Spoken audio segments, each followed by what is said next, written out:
I solemnly swear that I am up to no good.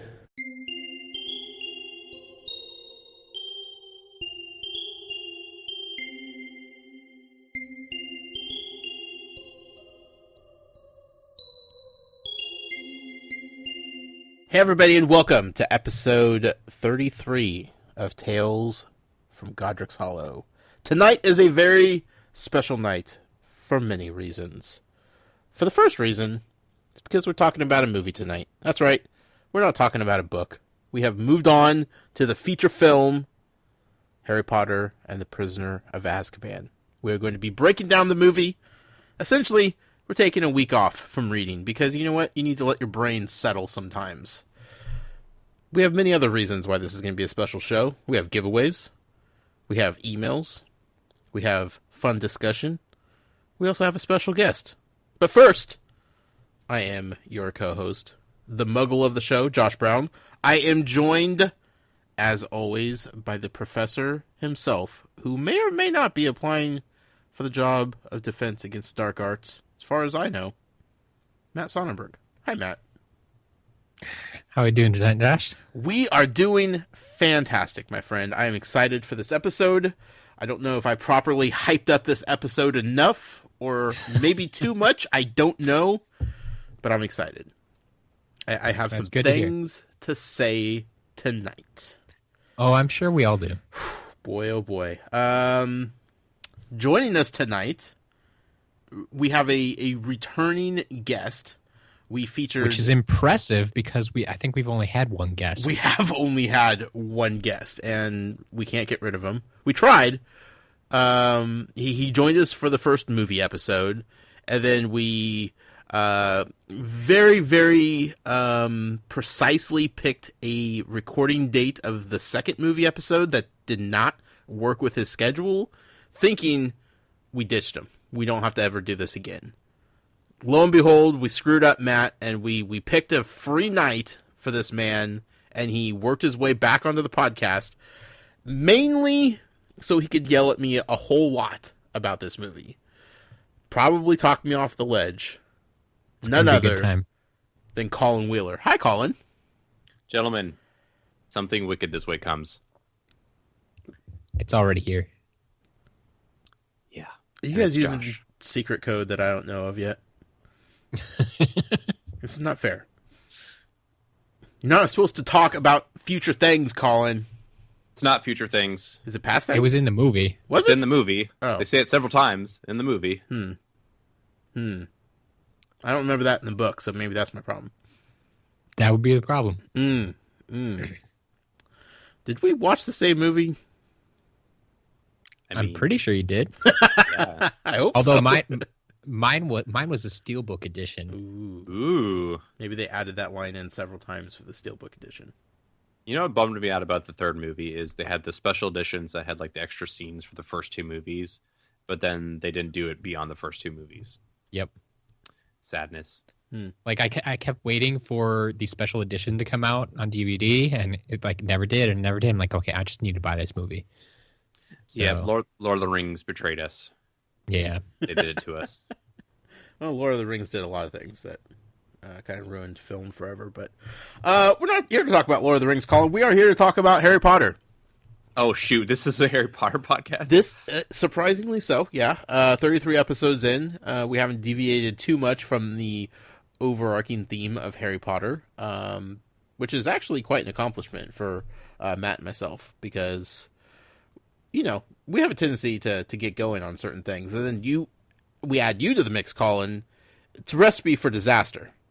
Right. Gotta stir up the pot a little bit. I don't know if we're actually going to get to talking about this movie tonight, because there are so many other things to talk about, but we're going to do our best. I'm actually just trying to avoid talking about the movie, if you can't tell. Trying to delay this as much as possible. So we're going to do something right off the bat here. We're going to talk about a giveaway that we've had going on. Okay? We've had a giveaway for the last 2 weeks called Show Us Your Bookmark. We've been encouraging you guys to tweet us pictures of the bookmarks that you are using for your current reading of Harry Potter. That is, if you are reading along with us. Some people out there have read the book so many times that they don't need to reread them because they could pretty much just recite them from memory at this point, which is quite impressive. I could barely remember spells, much less the entire book, but, maybe after Don't worry, 36 we're going to times. get you some help on that. Yeah, I hope so, Matt. I hope so. I'm needing it. My journal of spells is still empty at this point, so. Don't worry, it's coming. Okay. So we've had this contest. Show us your bookmark. It's been a lot of fun. You guys have been sending in great pictures. The prizes, we have 3 of them, and I have them right here in my hands, which you can't see because this is an audio-only podcast, but you can hear the plastic that they're in. These are Snitch bookmarks, handmade by a wonderful member of the community, Jess Carter. You could find her on Twitter at Penguin852. I asked her if she had like an Etsy shop or something, and she said she kind of just takes word of mouth and like orders specifically. She hasn't like really gotten to the Etsy too much yet. But she made these wonderful crocheted Snitch bookmarks. Matt, I know you have one. Collin, you have one. Yep. They're pretty solid bookmarks. And they are donated from her who made them via another listener of the show, Sebastian, who you can find on Twitter at Fried Seabass. He was so gracious enough to get these going and make sure that we had them and that we could use them for a giveaway for you guys out there, the listening audience. So we have 3 to give away, Matt. We had lots of people submit photos of their bookmarks and their collections. We had several people that are going the audiobook route that obviously don't need bookmarks, or just reading it on their tablets and such. I appreciated the pictures nonetheless. I will tell you that. But I have picked 3 winners. Okay? We are not doing this by committee. We are not doing this by votes. We are doing this strictly by Muggle. Muggle rule, Muggle law. Muggle rule, Muggle law. I'm trying to. I don't want it to sound too much like a dictatorship, but it kind of is when it comes to this. You know? For tonight, it is. The Muggle is in charge of this contest. On the nose, Josh. On the nose. So I picked 3 winners, and I'm going to announce them. I need the 3 winners out there to get a hold of us via email or Twitter or whatever the easiest way is. I will need your addresses so I could send them to you. Okay? First winner is Elisa, who you can find on Twitter at Alyssa, ALYSSAALK. She submitted a wonderful picture with her entire collection of books, which I love that collection of paperback books that makes Hogwarts Castle on the spines. Yep. That's a good one. Fantastic collection. You can buy that at the park, I know. That was the first place I saw it. I see it at Target, too, all the time, and I'm like, I can't justify buying a second set already, Matt. Yep. I haven't even got You don't even have the first set. So, I'm trying not to. But she submitted a picture of that. She had all of her Funko Pops up there with her wand, with Hagrid, and some homemade bookmarks that she had. Some of which I'm familiar with, some of which have some symbols that I know I've seen that mean nothing to me at this point. Very curious. But I like the collection that she had going on. She took the time to arrange everything. So she's going to be the first winner of one of these wonderful Snitch bookmarks. I like it. Winner number 2. Now I'm going to have to change, let's see, pull up how I was looking at these real quick. Winner number 2 is Joe Slionski. I hope I'm saying that right. At Custom Vinyl Lush. He submitted a picture starting, or looks like he's about to start, Goblet of Fire, and he's using just a blank index card as a bookmark. He said, not much of a reader, so I just grabbed a blank index card from my desk. Same one since book 1. So he's been rocking this one index card for 3 complete books now, going on to 4. Joe, you need yourself a new bookmark, my friend. And you got a wonderful snitch bookmark coming your way. Winner number 3, Matt.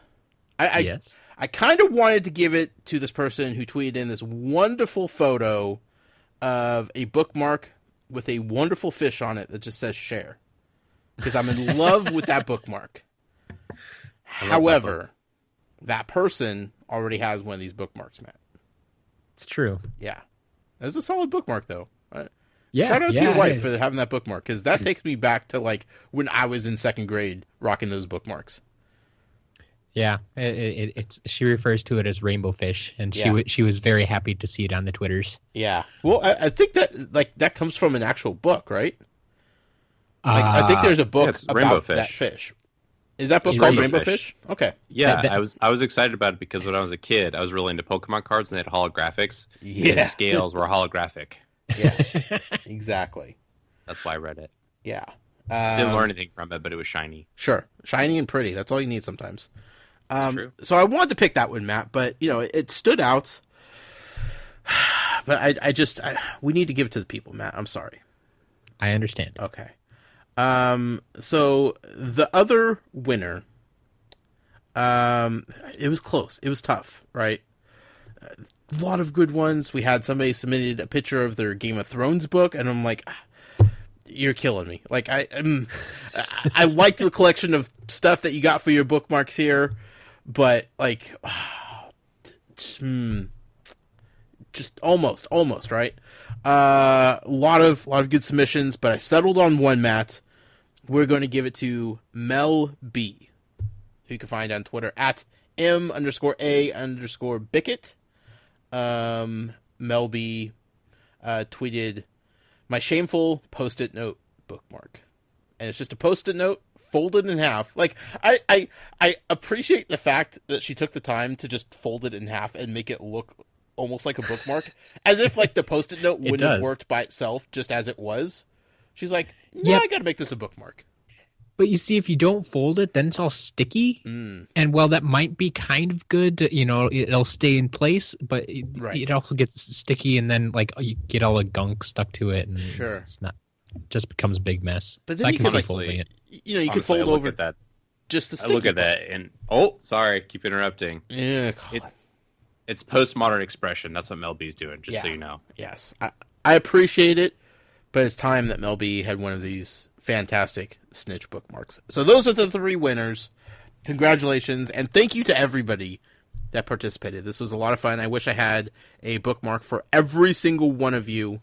I really do. But we only had 3. It was a tough call. I would ask Matt what he thinks, but it doesn't matter because I picked it, and that's that. It's true. Yeah. So, again, right into us. Give us your addresses, and I'll get them sent out as soon as possible. Speaking of giveaways, though. Yes. I think it's about time to start another giveaway. It feels like it's about that time.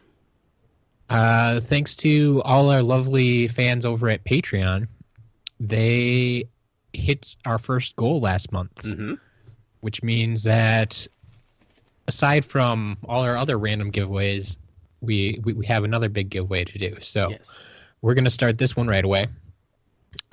This giveaway will actually be for it feels kind of wrong to give it away as we're heading into the 4th book, but I don't care. It's a good prize. It is the first, so Harry Potter and the Sorcerer's Stone, the illustrated edition. Ooh. So Josh, you've picked this one up now, right? I have not bought it yet, but I keep looking at it. Dang it. Collin, do you have this one? I'm going to.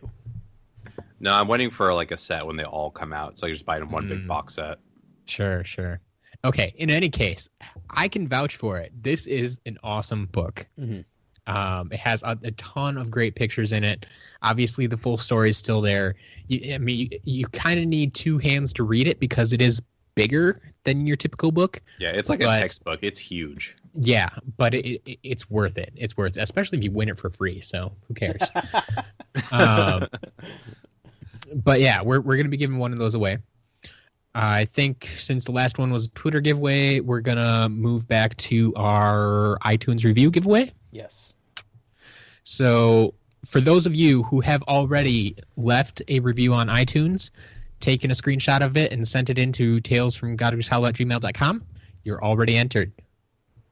If you've already left a review but haven't sent it in, you can just take a screenshot of your review, let me know which one is yours, and send it into talesfromgodricshollow@gmail.com. If you haven't left a review yet, well, then you got a little more work, but it still doesn't take that much. But you have to go to iTunes, find our podcast, leave a review, take a screenshot before you hit that submit button, if possible. That's the easiest way to do it. But then send that screenshot once again to talesfromgodricshollow@gmail.com, and you will be entered. Simple as that. How long do people have to do this, Matt? We are going to once again give you 2 weeks, so I think that'll bring us to the end of the month. Okay, perfect. Or we still have 2 episodes left in this. Yeah. Okay. Yeah. So we'll announce the winner on episode 35. Episode 35. We'll be recording that on Monday, the 27th. Sounds good. So, again, if you've already left a review and you've already sent it in, you're good to go. All you have to do is sit back and wait. Yep. Collect your prize. If you win.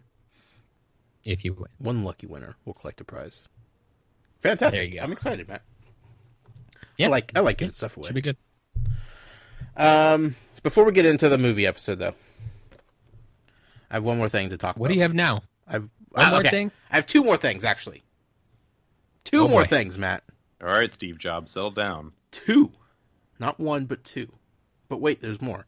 First of all, Matt, what did you think of my super top secret rogue episode that I put out without your knowledge? That's right. That was good. I did enjoy that.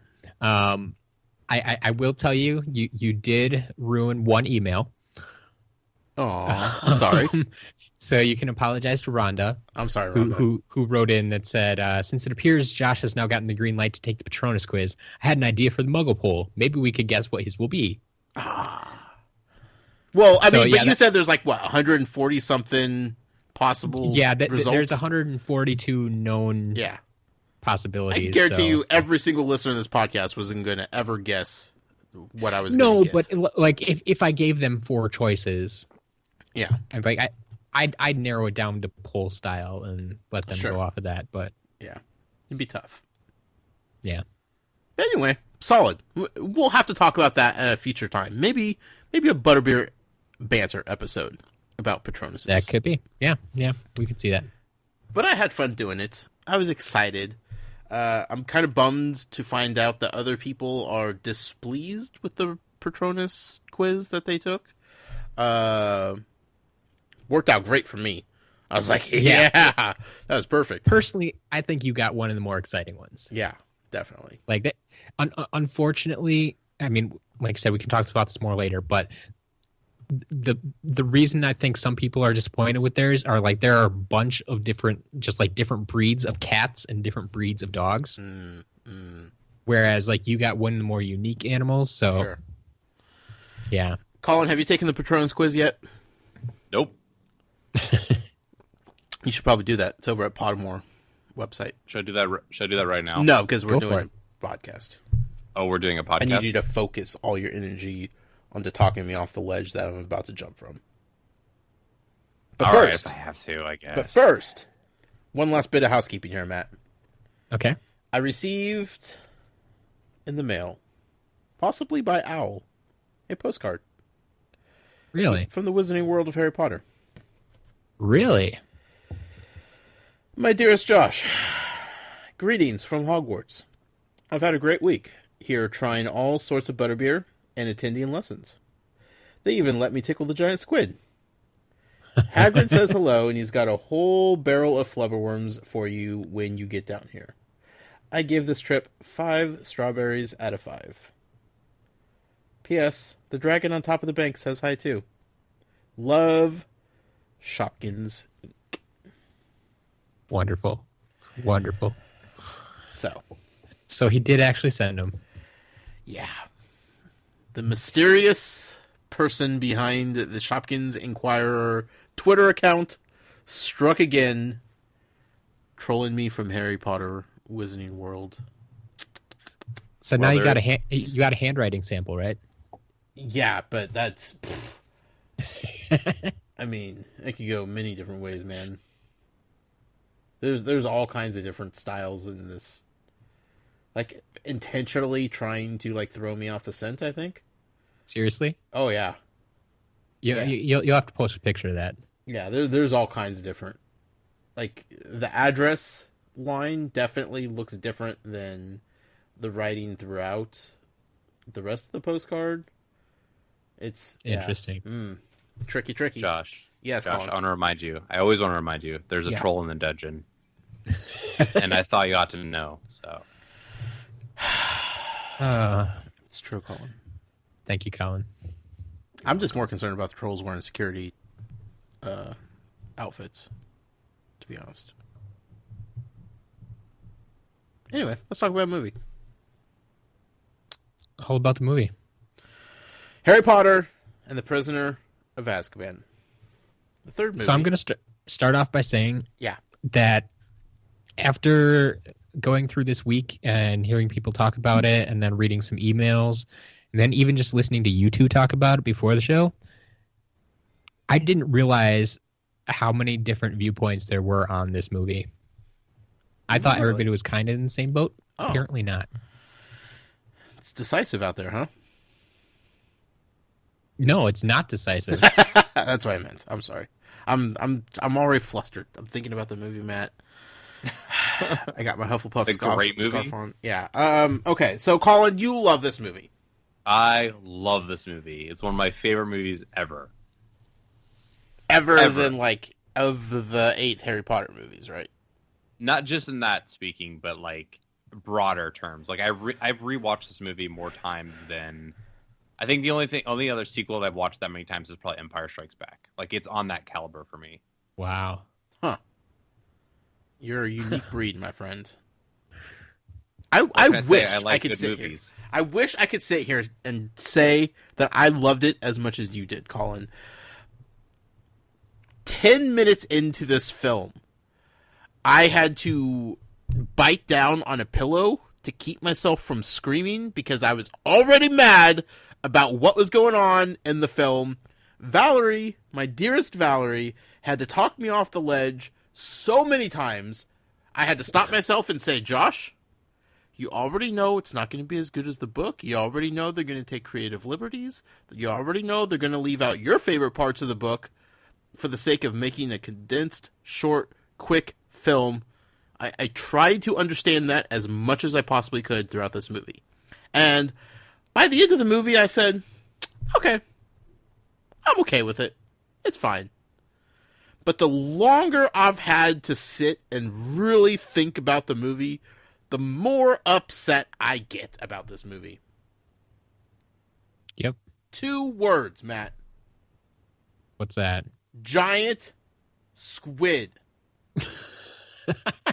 Now, let me tell you this.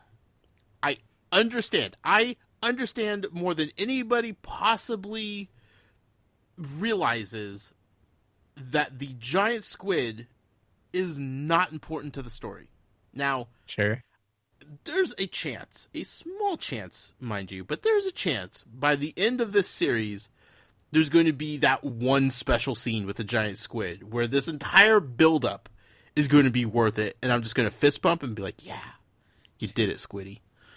But until that happens, I'm fully aware that the giant squid that's written into the books does not mean anything. It's there just to help describe the scenery and just elaborate on the magical world that is Hogwarts and the surrounding grounds, right? Sure. I get it. It's a very, very insignificant part of the story to the 10th degree. I mean that's what you keep telling me every time it comes up, and it's like, yeah, they just don't mention it enough. They don't talk about it as much as they do other things. But then they keep bringing it up, and it keeps upsetting you. It's like Because it's just like, do, let me forget they do about keep it. talking about it. Let me just drift away and forget that the giant squid even existed. But like every time I start not thinking about the giant squid, they just rope me back in. Like at the end of the third book, when it's like, they're just chilling by the lake and there's a giant squid like waving his tentacles. I'm like, did you need to put that in there? You're just breaking my heart at this point, JK, right? So I get it. I get the purpose in the book, right? Is just to build the world. Sure. So I get not having the giant squid in the films. It's not important. It's not needed. There's no point, as far as the story is concerned, of having the giant squid. However, and this is what I didn't really instantly think this at the time, but the more and more I sat there and I thought about the film, the more I realized how many shots of the lake there are in this movie. They showed that lake so many times. And they CG'd a lot of things in this film. Like, their budget was ramped up from the second one. They had some nice CG budget to work with. They did a lot of great things. Everything looked exceptionally well. I will give them credit. But would it have killed them just to have one little tentacle just coming out of the lake as Buckbeak and Harry Potter flew over it? Or they're just scanning around showing the grounds of Hogwarts. Just have one little tentacle. Just one little tentacle coming up out of the water. Would that have killed anybody? Would that have ruined the movie? Would anybody have been super confused by it? No.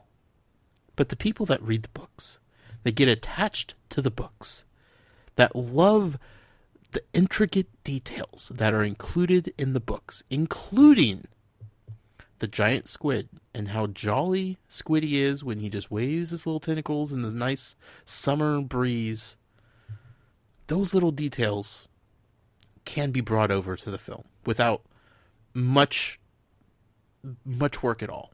Just a little tip of the cap, just a little nod to the hardcore fans like myself, Matt, who need those little things to feel connected to the movies as much I'm connected to the books. And they just consistently rip my heart out of my chest and stomp on it. Sorry to hear that. One tentacle. I'm not asking for like a full squid breach here. I'm not asking for like a full-on scene when the kids are like talking to Squiddy and everything like that. I don't need all that. Just one tentacle. Just let me know, and the rest of us out there who care about the squid, that they care about the squid too. You know? I can't think of a more irrelevant thing to put in that movie.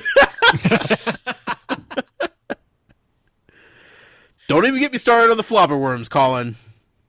Because where were the flobberworms? I won't get you started on that. They weren't there. I wanted to see them force-feeding lettuce down the throats of flobberworms, and I didn't even get to see that. Yeah, I think people would have a hard time watching your movie, Josh. Yeah, your movie sounds terrible. I still stand by Go ahead. Each of these books, if they were thinking long term, should have been a miniseries. I understand that you can't really put a miniseries in theaters, right? And so I think that's probably the lone reason that they didn't do it. But there are enough Potter fans out there. Like, you could have sold the miniseries for $50, $60, $100 each, and I think just as many people would have bought it. Yeah. As bought the movies. Like, you could have, it'd take a little bit longer to shoot, but ultimately not too much, because it's still all the same sets and all the same scenery. You're just more lines and more time. So I just want more. See, I just want more completely creatures. disagree with that. So this movie came out in 2004. The first movie came out in 2001, right? So think about what was on TV in 2001. Just awful garbage stuff. Like, it's not until now that we see high quality shows on Netflix and on HBO and on like Showtime and stuff like that, where like they're actually giving real budgets to shows.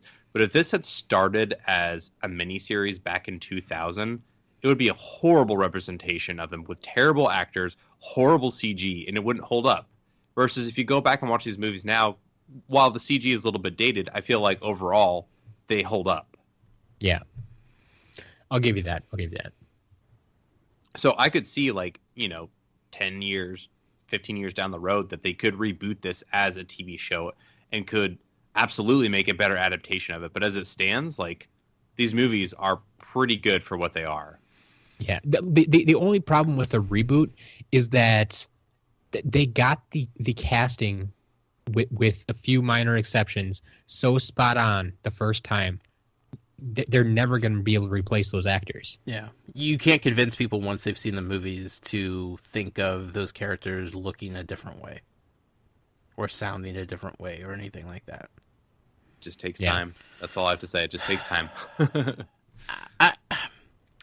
I know my biggest problem with the movies is that I am watching them directly after reading the books. I'm fully aware of that. There's no other way to get around that.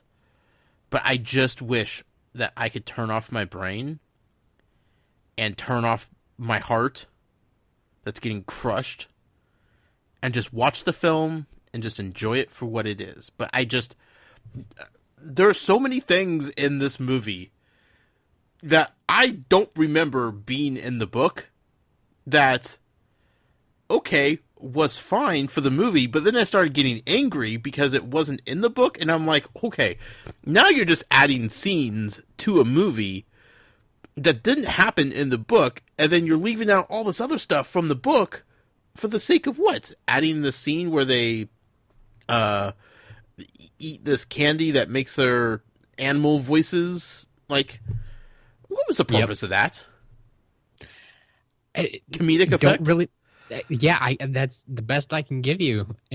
It's more screen time for the other Gryffindor boys. Like, sure. What are you gonna say? Like, that was not in the book.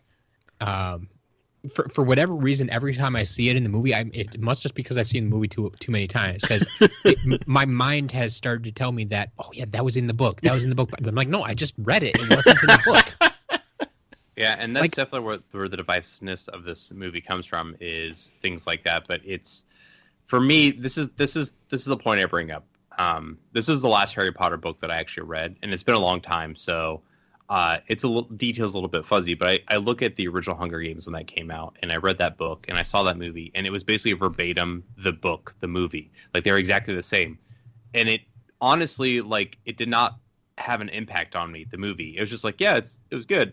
Everything happened in the book, happened in the movie, but, that's it.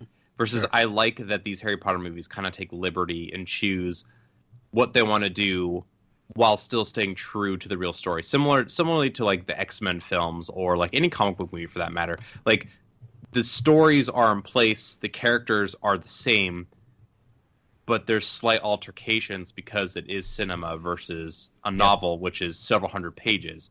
So I understand your frustration that they would add things that aren't in the book and substitute for things that should have been in the movie that were in the book. But I argue that if it was exactly the same as the book, I feel like it would be boring. I don't know. That's just my opinion. It's very possible, but at the same time, because we don't have that version that's exactly the same, we don't have that to compare it to. And so all the hardcore fans are just going to say, that's what we want. That's what we wanted this entire time. Why didn't you give us this? Even though, yeah, it might be boring, like you said. Yeah. Here's my other major gripe. Okay. This is pretty up there. Okay. I have plenty of good things to say about this movie. Okay. Don't get me wrong. I enjoyed it. But there's some things that just rub me the wrong way, Matt. And I think you probably know where I'm going to go with this one. Quidditch on the big screen is fantastic. It's a great visual set piece for the movie. It's fun, it's energetic, it adds the action, the suspense.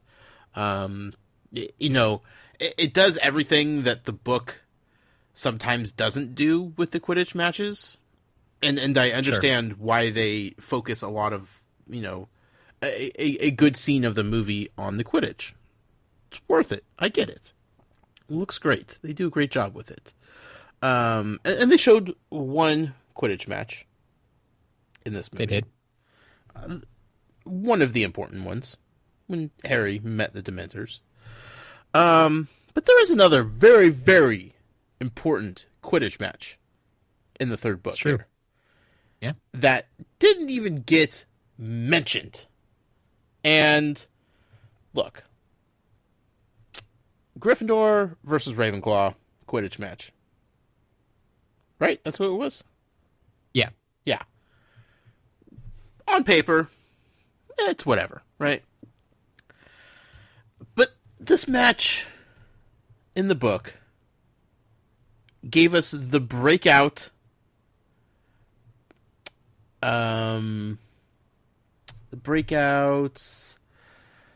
what's the word I'm looking for? Blanking on words here. Lee Jordan. Okay. Lee Jordan shined in this book. He had the most exciting chapter in the entire book. Where was Lee Jordan in this movie? Probably off doing something better. Like what, Matt? What else could Lee Jordan be doing idea. that's better than announcing a Quidditch match?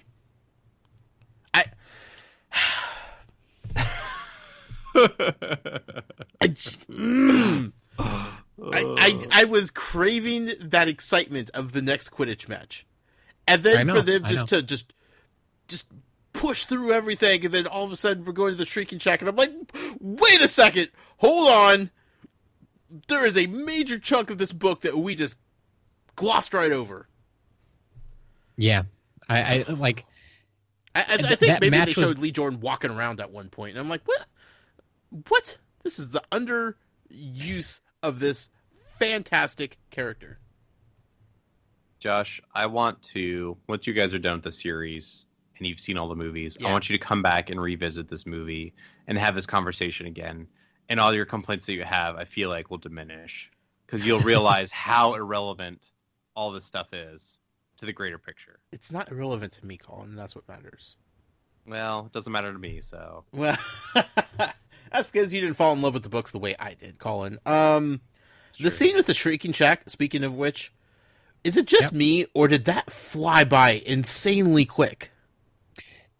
Well, it did, but at the same time, I would argue that things really did happen a lot faster than, like, 30 seconds in the book, on the screen, takes, 10 pages in the book to explain, because there were so many people in the room and they were all active. Right. Now, it just seemed like everything just kind of unfolded like all at once. Like someone just like took a knife and just cut a burrito from top to bottom and just all spilled out. We see what we didn't have in that scene. A couple of things. One, the invisibility cloak. Two, Crookshanks. Three, when Lupin came in, he had already figured everything out. Right. Whereas in the book, Sirius had to basically explain it to him. So all of that stuff taken out of that scene. That's true. Made it go by a lot faster. Yeah. It just, my anxiety, I think, built up even quicker in the movie than it did in the book. And maybe that was intentional, but it was just like, even knowing what was going to happen, like I immediately felt stressed out for the whole scenario, because it was just like this just explosion in this room where everything's just boom happening all at once. And it was pretty tense in there. Yeah. They're all lucky to get out alive. What do you guys think? I mean, Collin, what do you like about the movie specifically, Collin? Like, what is like your go-to? This is why it's one of my favorite movies of all time. It's visually so appealing. Alfonso Cuarón, he's an amazing director. He's actually an Academy Award-winning director. He directed Gravity, Children of Men, which are just amazing movies, and his visual style is very unique. And I really liked his spin on what he did with Hogwarts and what he did with this movie. The main part of this movie that I really love is the time travel perspective of it, and like the kind of like twists and turns that you go throughout the movie. And I feel like, granted they couldn't add everything from the book, but I feel like what they did add is the important stuff. The important parts of the story are well represented in the movie. Like I said, going off the style, the visual effects were really good. Buckbeak looks fantastic. Rewatching it, now it still looks really good. Versus, I can't say that about the first two Harry Potter movies, because you watch the scene with the troll and you're like, oof, you do not look real, buddy. Sorry. And like, there's a lot of practical effects going on, which like holds up a lot like the old Star Wars movies did. And so I appreciated a lot of practical effects with the mixture of CG. It just overall, like, it just reeks style, and I just love that. Like, when I watch movies, I always like to see, like, adaptations in particular. I like to see other people's interpretations of things that I love, and sometimes I get upset, X-Men Origins Wolverine, and sometimes I love it, like this movie. Right. So, I mean, that's my main thing, and I feel like at this point you have Daniel Radcliffe and Rupert and Emma Watson. They're all they're older, so they're kind of coming into their own. They're better at acting. The casting is fantastic in this one. I will say that it was a little jarring to see, the late Richard Harris, he passed away, and they replaced him with Michael Gambon as Dumbledore. That was the one thing that I still, even like watching the later movies, I still cannot adjust to the new Dumbledore. He just seems out of place every time. This was a new Dumbledore? Yes. I don't think I picked up. He died of Hodgkin's disease after the second movie came out. So they replaced him, and it's always jarring for me to see him, even though he does a great job. Okay. As long as we're on casting now, I want to dive into this too. So Dumbledore has always gotten me. The third movie, he's still okay. We'll discuss this as we get into the other movies, but that's what always sticks in my head because I've seen him past this. Like, rewatching this one this time, I'm like, yeah, I really don't like the new Dumbledore. But I'm like, as I watched it through this time, I'm like, okay, he was okay in this one. He was okay yet. But I know for a fact there are moments in future movies where I just am not okay with Dumbledore. My main complaint with the performance difference is Richard Harris had a very, like, mysterious, like, mystique to him that I feel as Dumbledore should. Yes, that's how he's written. Yes, and Michael Gambon is very much like in your face, like I'm gonna yell and do all this stuff, and you're like, you are not Dumbledore, really? Like you don't play the character. You don't remind me of an old wizard that's been around for years and years and years that knows everything and knows everything that's going on. Like I never got that from his performance. Yep. So that's the only. And it might just be because I'm biased. Like, that is not the original actor that I'm used to. But it also just seems just slightly off to me every time I watch him. But, I mean, or, oh my gosh, what's his name? Sirius Black? Yep. Gary Oldman? Gary Oldman is an amazing actor. Like I did not know that was Gary Oldman until the end. Oh my when Val was like, you know who that was, right? I'm like, oh, he's so good. Fantastic. Yes. I definitely have a man crush on that guy because he is such an amazing actor and everything. It's seriously one of my favorite characters. So perfect. And then who they casted as, gosh, I cannot remember what his name is. The professor of the dark arts. Remus Lupin. Yes, the actor that played him was also absolutely fantastic. Like, I just feel like the casting on these movies are just so well done. Just overall. I mean... those I liked. Like, our new characters, I think are very well done. Josh, I wanted to get your take on Professor Trelawney. Okay. Well, first I want to say Lupin. Can we start with Lupin? Mm-hmm. Okay. Yeah. I know the whole story. I know he was friends with Sirius Black and James Potter, and I know in my head the age that he should be. When I saw him on screen for the first time, I instantly realized that in my head, I was aging Lupin by about 30 years. Because I did not picture Lupin to look like that in my head at all. I'm like, wow, that's a young buck up there playing Professor Lupin. And Val's like, well, he's the same age as Sirius Black. I'm like, well, yeah, I guess that makes sense, doesn't it? Same age as Sirius, same age as Harry's father. Yeah, I could definitely see your confusion because I guess the demeanor and the knowledge base that he's presented in the books definitely make it seem like his description. Yeah, it definitely the ragged makes it seem clothes. like he's like Dumbledore's age or a little bit younger, maybe than Dumbledore. Yes, like, I definitely understand your confusion there. I will say though, after seeing the film, like when I've gone back and reread this book, like I see that actor as Lupus just because like I thought he was so perfect in that role. Mm-hmm. David Thewlis, by the way. Thank you. Yeah. No, I thoroughly enjoyed him, but I had to like check myself. And that was the first time when I realized that like I have a mental image of these characters from reading the book so intensely over the span of months without seeing the movies or without, anything. And then like I see the movies and it's kind of jarring when I see Lupin and I'm like, that's not my Lupin. Like, don't get me wrong, he was a great actor. It will be. Yeah. It will be. Great character. But it immediately was like, that's not my Lupin. Trelawney. You asked about Trelawney.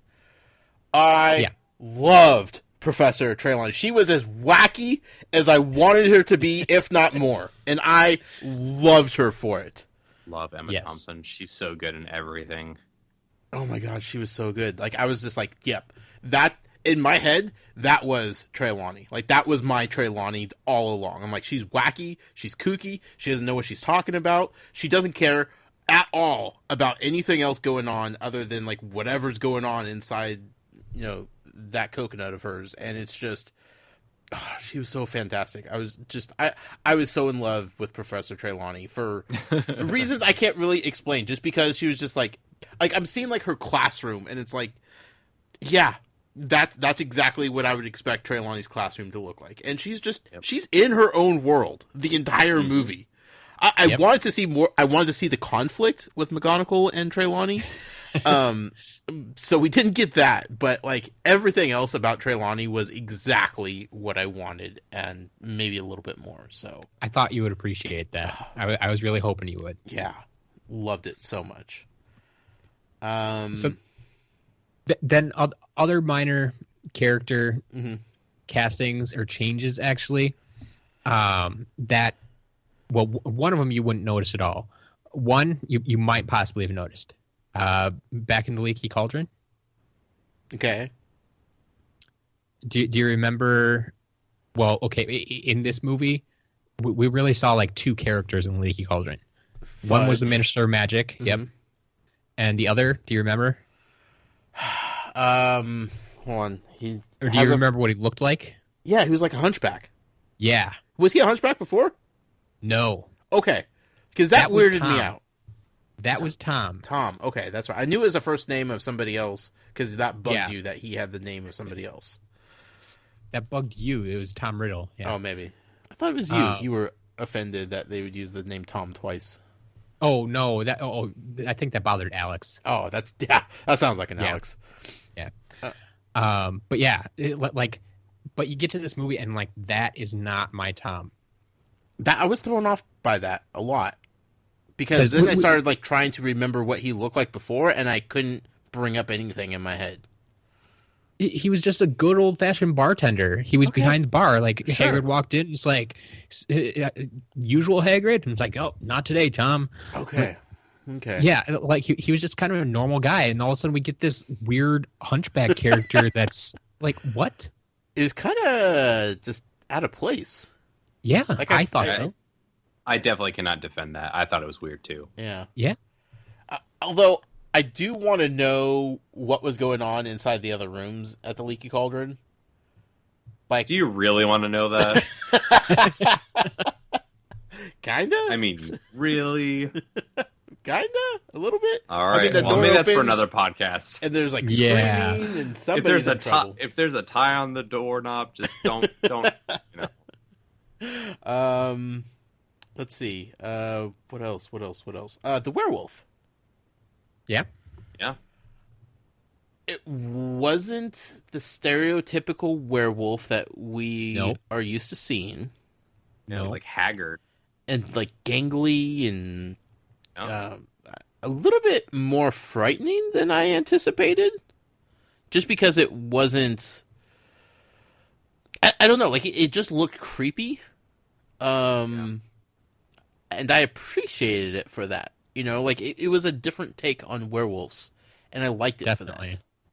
That scene too is like so high stress because you just had them basically take out Snape, finding out information about Peter Pettigrew, and then all of a sudden he's like, "Oh crap! Oh crap! Oh crap!" And then he's like transforming, and then they have to run from him. Like it's just insane. There's so much happens in that one sequence. Yep. Yeah. The fight with the dog, Sirius, I thought was really well done. I liked that. That was the battle I wanted to see. Yeah, that part worked out well. Yeah. The Dementors. Yeah. Oh, that's right. This is your first look at Dementor. Yeah. Possibly my favorite part of the movie was the Dementors. Awesome. Like, just seeing the Dementors, like, the first time on the train, the one Dementor, and then...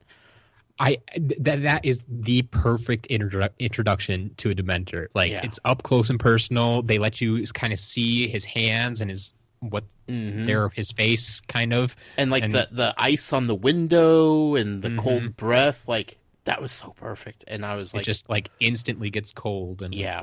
And then, like, throughout the movie, they kept showing shots of Hogwarts, and it kept showing, like, the Dementors just kind of floating out there and doing their thing. And I was like, you know what? I now understand kind of what the book was trying to imply with the Dementors just kind of hanging around Hogwarts. Because that's not how I pictured them. So, but then, like, seeing it, I'm just like, oh, yeah, that makes total sense. And why everything would kind of be... a little bit more tense inside Hogwarts, because you look out the window and there's all these things just hanging out there. It's like, oh god, yeah. Yeah, I remember when I read the book and the movie was coming out, and in my head when I was reading the book, I imagined them as the ring wraiths from Lord of the Rings, Yep. and I thought that the representation of the movie was much better than what I thought in my head, because they're almost like an ethereal version of the ring wraiths, which is, I think, that much more frightening. And then when they actually suck, basically, for lack of better words, suck the life out of Harry in the train sequence, I was like, holy crap, they did such a good job in this entire scene. Yeah. And they just made him so creepy and like, just like you're describing them outside of like Hogwarts as like ever present, which is even that much creepier in the long run. Mm-hmm. So. I'm pretty sure I got cold every time like they were on the screen. Yeah. Like I'm like, I need a blanket. Yeah, you're the hairs on the back of your neck stand up in a weird way.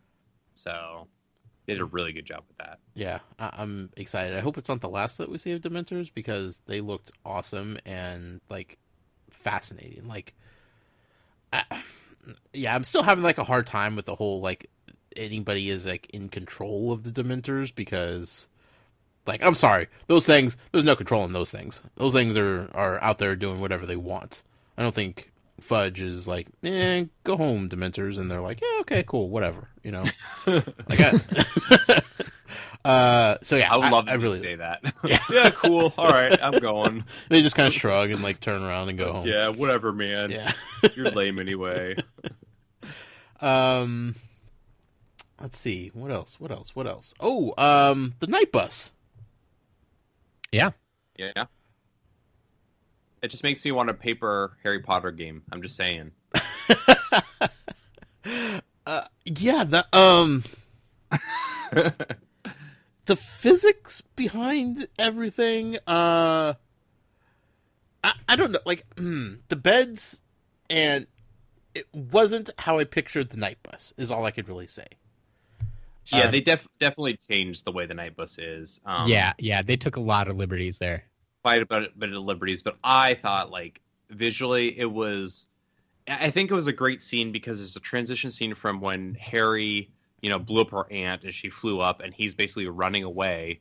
They pick him up and it's like kind of a somber, kind of like sad thing. Like he's frustrated. And then it's almost like a miniature comic relief up until the point where they get to see Fudge at the Leaky Cauldron. Like, right. I thought it was a really nice sequence, and it was like, once again, I'm going to go back to this, visually, like, amazing sequence as well. And I thought it was really funny that, like, they would stop for the old lady on the road, and then just, like, he would be smashed up against the window, which was hilarious.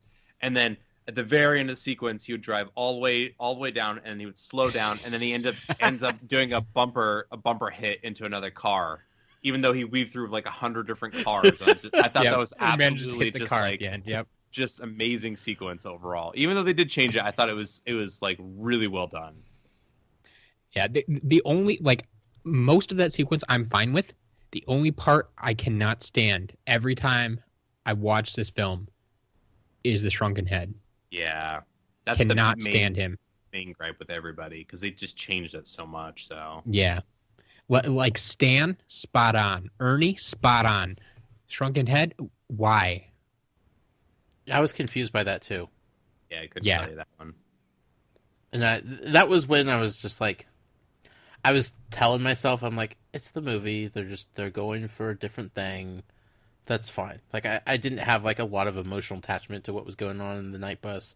It was the purple, like they nailed the purple, and I was like, okay, it's cool. It's whatever. Stan and Ernie, like you said, were like fantastic. I'm like, yeah, that's perfect. I enjoy that. So, yeah, the shrunken heads was weird though, super weird. I will have to say, rewatching the movie though, like I've appreciated it a little bit more as I've watched it over time, and that just might be because the distance from the book that I've gotten because it's been such a long time since I've read the books. But like, that movie, like when the movie first came out, I really enjoyed it, but I didn't really love it until I was an adult. And rewatching all the movies and watching that movie as like, it's so unique in compared to the other movies, and that's why I think I love it so much more. Sure. And I wish I could give you context, Josh, but I can't. So. I know.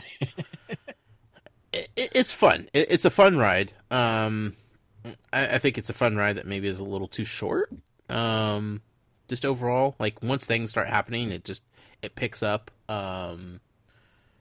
very quickly. The Marauders map was fantastic. I love the Marauders map. Like that looked great. So cool. Yeah. Well done. Yeah. One thing that I think the movie did better than the book. Okay, that's right. You heard me right, Matt. Holy shoot. What are you saying? I know. Okay. I think, and maybe this was just because like you could see it and you could see the facial reactions and you could feel it a little bit more. But every time like they would pick up in a different class and Ron would like look over and like Hermione's there all of a sudden. Yes. His reaction to Hermione just appearing out of nowhere, I thought was more genuine. What would actually happen. Yeah, like it felt like it was more important than the book made it feel. Yeah, because Ron was dumbfounded every single time. He was like, and Harry's like, dude, I got other things to worry about. And Ron's like, but and Harry's like, stop, Ron, just knock it off, right? But like Ron's like losing his mind trying to figure out what's going on with Hermione. In the book, they had that a little bit, but just she definitely tried to write it that way. But like, how do you write that better? Like, I don't know how you would write that any better.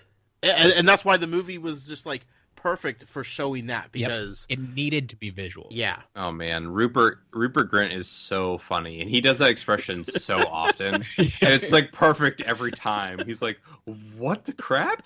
What?" Yeah, I really like that.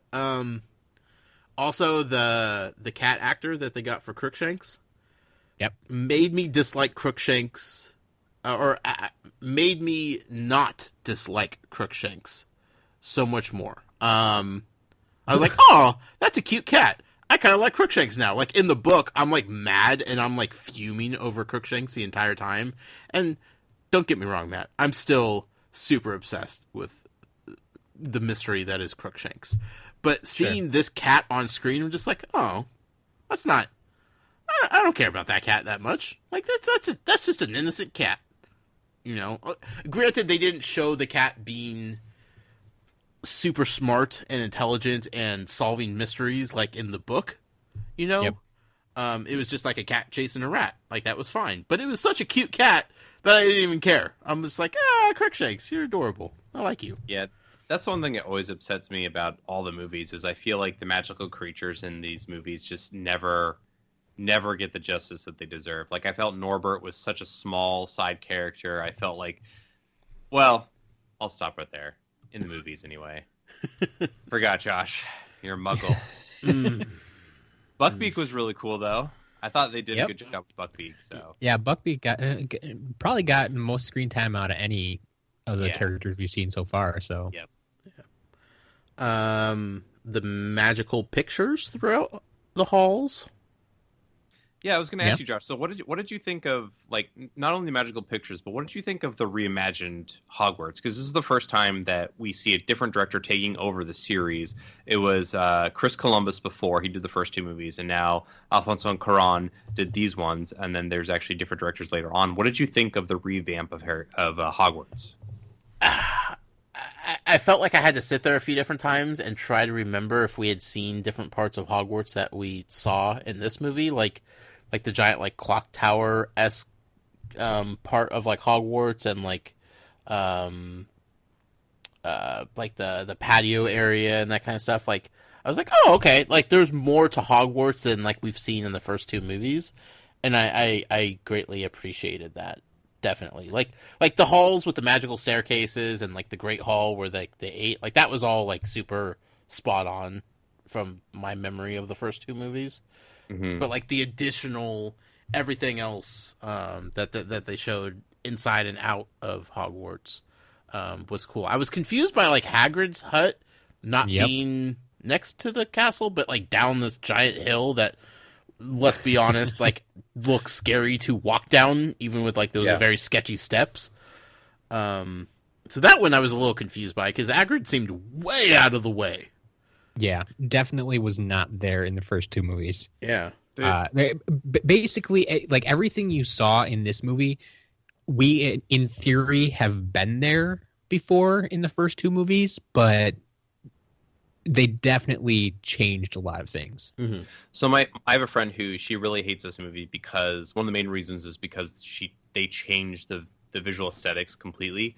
But my argument to that point is always that like Hogwarts is a magical school, and I feel like well, okay, no pun intended. Like I feel like it would constantly be changing because it is magic based. Like it's going to look different. Like maybe not on the outside, but on the inside, things are constantly changing. I mean, you have ghosts, you have different like creatures, you have magicians and wizards and warlocks all over the place. Like, why wouldn't it change? How does that make sense to it not change every so often? Sure. People redecorate their homes all the time. Yeah. So wizards can do it with a wave of their wand. Like I was going to say, it's a castle, so you're not necessarily. Well, maybe you are going to change it structurally, but yeah, it's very possible. The biggest thing I'm that I initially had a problem with, but I have to accept afterwards, is Hagrid's hut. Like, I still don't necessarily like the location of it, but the fact that they had to change the look of his hut, because in books 1 and 2, his hut did not have a back door. Right. And they needed it in the third book. Right. Now, granted, like we said, I believe the first movie didn't come out until after the fourth book. So they should have known. So Chris Columbus should have been, like, someone should have told him, JK at least, should have said, oh yeah, by the third book, we're going to need a back door on that hut, so you should probably put one there now. Sure. Like, that would make sense to me. Like, if they were making one book, one movie, one book, one movie, then fine. It wasn't in the book. You had no idea. Right. But he had the source material to go from. It was there. It was there. But guys, you can just do the door creating spell. It's fine. Don't worry about it. That's true. Yeah, we haven't run across that one. And Hagrid's a professor in this one, so he knows. Trust me. He is Professor Hagrid. Mm-hmm. Which I love, by the way. Fantastic. I love. That scene where he's just like, "How am I doing on first day?" And Harry's like, "Brilliant." I'm like, "Yeah, you are doing brilliant." And then Brilliant, Malfoy has Professor. to ruin everything. So Go Hagrid. it's the worst. 2 quick shout-outs for me. Sir Cadogan. Yeah. Running around in the background of paintings. Like, Yeah. every time I was just, like, fixated on, like, what's Cadogan doing? What's he up to? Like, because he's just running around the entire time. Every time they showed paintings, he's around somewhere. Do you watch for the giraffe too? Oh, yeah, I love the giraffe.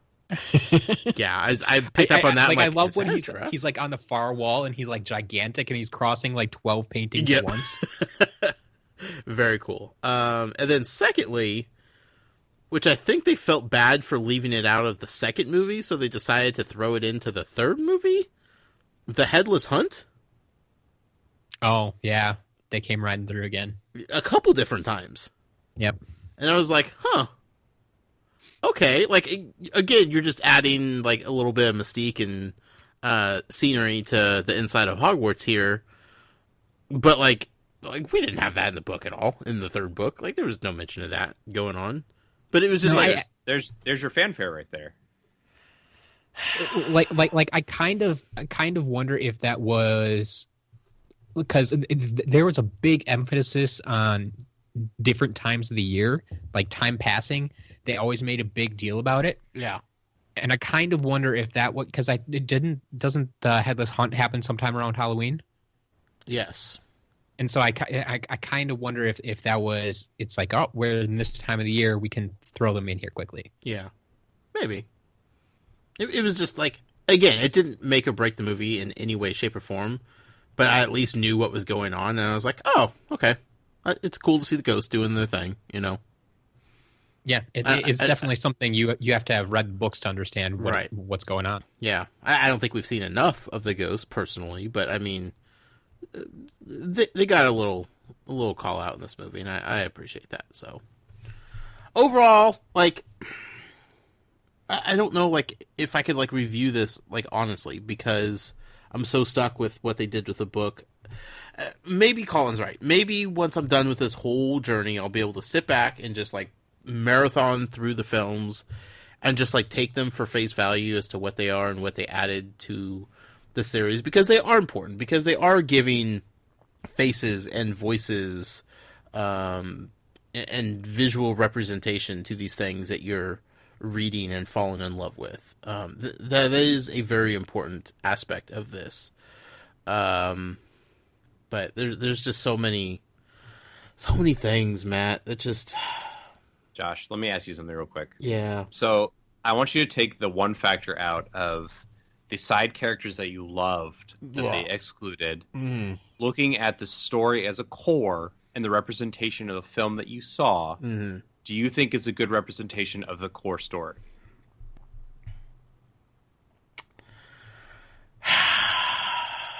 Probably. Yeah. I mean, it hit all the main points effectively. Yep. It got to some of them in a different way. I think they tipped their hat a little too much to certain things. But yeah, like, the journey was different, but the main talking points of the story were all hit pretty effectively, and I could see, trying to remove myself from the books, I could see how somebody could see that film, maybe after seeing the first two, or maybe that being their first Harry Potter film, and be like, wow, this is really well done. You know, compared to the first two movies, like, this was leaps and bounds better as far as visually, as far as, like, making you feel like you're in the special place. Like, especially, like, that flight with Buckbeak, I thought was really important to just kind of, like, just grab you by your emotions and just, like, kind of take you on this journey around this incredibly special place. Yeah. So I think the movie did, like, a really good job of, like, roping in either new fans or possibly people who weren't, maybe thought, like, the first two movies were maybe a little too childish, maybe a little bit too focused on the younger audience, and maybe that had something to do with the actors, like, suddenly being 5 years older. I know they weren't 5 years older, but it felt like there was a tremendous jump in age from the second movie to the third movie. They all hit puberty, Yeah, and it was just like, whoa, these are people now. These are also, kids. if you look at the first 2 books, they are very much like catered to a more younger audience. Like, and you look at the movies, you know, Chris Columbus, he's the director who did Home Alone. He also did The Page Master. Like, he did these kids movies. Yeah. So I feel like his work is kind of a reflection of kids movies versus Alfonso Cuarón did much more. I think a broader appeal. Like, you look at it, like, kids can enjoy this, also adults can enjoy this, and I think that's why I put this movie on it's like up on a pedestal for me as the best Harry Potter movie, because it's that perfect balance of both audiences that, like, everyone can enjoy. Yeah. And not to mention the great story that J.K. Rowling, you know, wrote, and him putting his own take on it. I just think it's just a fantastic movie overall. So Sure. Yep. It was scary, intense, and like the time travel still kind of hurt my head a little bit, and which is perfect because it should. Yeah, the Dementors were fantastic, and the new characters, like, you could easily fall in love with. Yeah, I'm getting. So you liked it, is what you're saying? I mean, I didn't hate it, but you liked it, is what you're saying. But yes, for what it is, I liked it, and that's exactly what you have to do. Yeah. All right. If we talk anymore, I'm going to start going back to the giant squid. So we need to just move on now. Do we have any emails, Matt? We do. Oh, Muggle poll. Yeah. We're gonna hit the Muggle poll first. Okay. But people are getting really good at sending in emails, and I'm appreciating it a lot. Yes. So you guys are the best. But yeah, Muggle poll first. We actually have kind of touched on this already in our discussion, but which movie is the best adaptation of the book so far? So you only have the 3 choices of Sorcerer's Stone, Chamber of Secrets, or Prisoner of Azkaban. Best adaptation. I mean, for me, probably Prisoner of Azkaban. Yeah? Yeah. That's interesting. That's interesting because I love Prisoner of Azkaban, but I actually think the Chamber of Secrets is a better adaptation. Whereas I would have gone with Sorcerer's Stone. And oddly enough, that kind of plays out in our poll. Prisoner of Azkaban actually won with 48%, Sorcerer's Stone at 30%, and Chamber of Secrets at 22%. But then our audience was very vocal about it, actually. We have a lot of comments saying, like, mostly about the third one winning the poll. Like, they all voted and then saw the results and didn't like them. So we have things like the third is my favorite, but favorite of the 3, but definitely has a lot of book to movie changes. First is the best book to movie in my opinion. Chamber of Secrets has the best ending scene in my opinion, and I still tear up when I watch it. How can Prisoner of Azkaban be winning? I believe I read that it's the longest book but shortest movie. That's a lot missing. Definitely not the longest book, I can tell you that much. Looking ahead. But of the 3. Oh, okay. Yeah, I guess that's right. Yeah. You know what? How on earth is I'm changing my vote. Yep. It's not the best adaptation. It might be my favorite movie of the 3.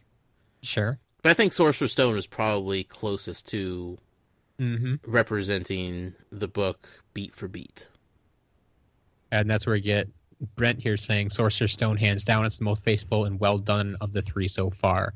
Like, I think part of the reason is it was a lot more kind of, it was the character building, not too much action. It was shorter, so they had an opportunity to put more of it in there. And there was, it's kind of a bad way to look at it, but there wasn't as much to screw up. Yeah, no, totally right. Yeah. So I honestly, that's why I went with Sorcerer's Stone. It's like that. Yeah. I can see why a lot of people voted for 3 because they probably some people will probably like, oh, it's my favorite movie. Yes, it was the best one. Right. Like I try to emphasize best adaptation, but still. Maybe people just misread the adaptation part. Yeah. I will say whatever the case may be. that scene with Lupin leaving, like, that was equally tough to watch in the movie as it was to read in the book. Like, Sure. I was like heartbroken. I'm like, don't leave, Lupin, please. Although I want that suitcase. Even without Dumbledore there. Yeah. Yeah, that suitcase is legit. It's true. Yeah, he does a little Mary Poppins cleaning while he's there. Yeah. Packing up. I like Lupin. He's a good guy. Yeah, he is. Too bad we'll never see him again. R.I.P. Lupin. Yeah, interesting poll. Yeah. So I was surprised to see how spread out that was. But as always, I'm a little bit surprised with those polls. Yeah, people cling to things differently for different reasons. So. Yep. That's why we do them. Yep. Okay. Like now Misquid. emails. Now emails. All right. Okay. All right. We'll try to make it through these. A lot of scatter shots. Some people wrote in multiple times. I'm going to try to lump them together. We'll see how it goes. Sure. First one from Jason. I don't think we've heard from him before. Hi, Jason. Says, great show, guys. I've been listening since the beginning and always enjoy when Josh freaks out over the twists and turns the story takes. Sometimes he will say something that makes me literally laugh out loud as he has no idea how spot on he is with his crazy predictions. So he says, one question that I have is, would it be possible if when you get to chapters 31 and 32 of Goblet of Fire to have Josh read them for the first time live on the podcast? Whoa. Yeah. So unfortunately, we're not going to do that because you start getting into legal issues when you start reading that much. Sure. Like reading quotes here and there, like that's fair use. But Right. once you start reading full chapters, they don't care for that so much. So I think we're going to stay away from that, especially since it would take a long time to. for you just to read them and input your reactions, Right. it would be a long night. Sure. So unfortunately, I think we're gonna not be able to do that. But I like the idea. I'm excited for what's going on in those chapters. That's gonna make people want me to read it out loud on a podcast. Yeah. There's a lot of good stuff coming up in the next book. I'm just gonna circle that date on my calendar right now and just. That's the biggest struggle I have. Being a guest, this is the second time I'm a guest, but like both times I've just been like, I want to say no, I can't say that. I want to say that, no, I can't say that. All right, well, Matt, help me out here. You do this every week. It's true. It's painful, but I love it because, like, I can't wait until you read when the S hits the F. Like, holy crap! There's a lot coming. You I'm sure. have no idea. You have no idea. He has no idea what he's getting into. No idea. That's why I'm glad he's hooked. Anyway, speaking of upcoming readings, though, I think I'm going to put this in here now. The schedule for book 4 is up on our site, talesfromgodricshollow.com. If anyone has some free time this week, if you've listened to the podcast 3 times already and you're looking for something Harry Potter related to do, I would like you to go with your copy of Goblet of Fire in hand and take a look at this reading schedule. I tried to line it up already, and some weeks, in particular weeks 1 and 2, you'll notice we're reading 3 chapters a week. I'm probably not going to change those because they're shorter chapters. I'm lumping them together. I know Josh hates the beginning of the books when we're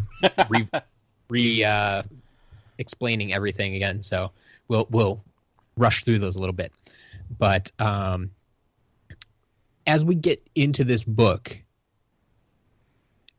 I think anyone that's read it before would agree that there are probably some chapters that deserve their own episode.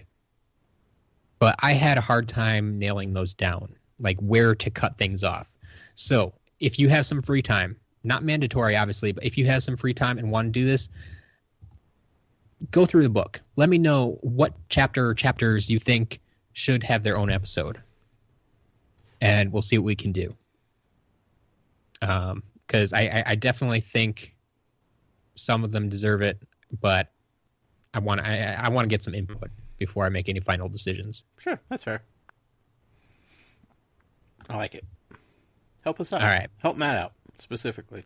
Because I'm just reading whatever Matt tells me to, so. On to next email from Joe, who actually, I believe, won one of our bookmarks tonight. Oh, what's up, Joe?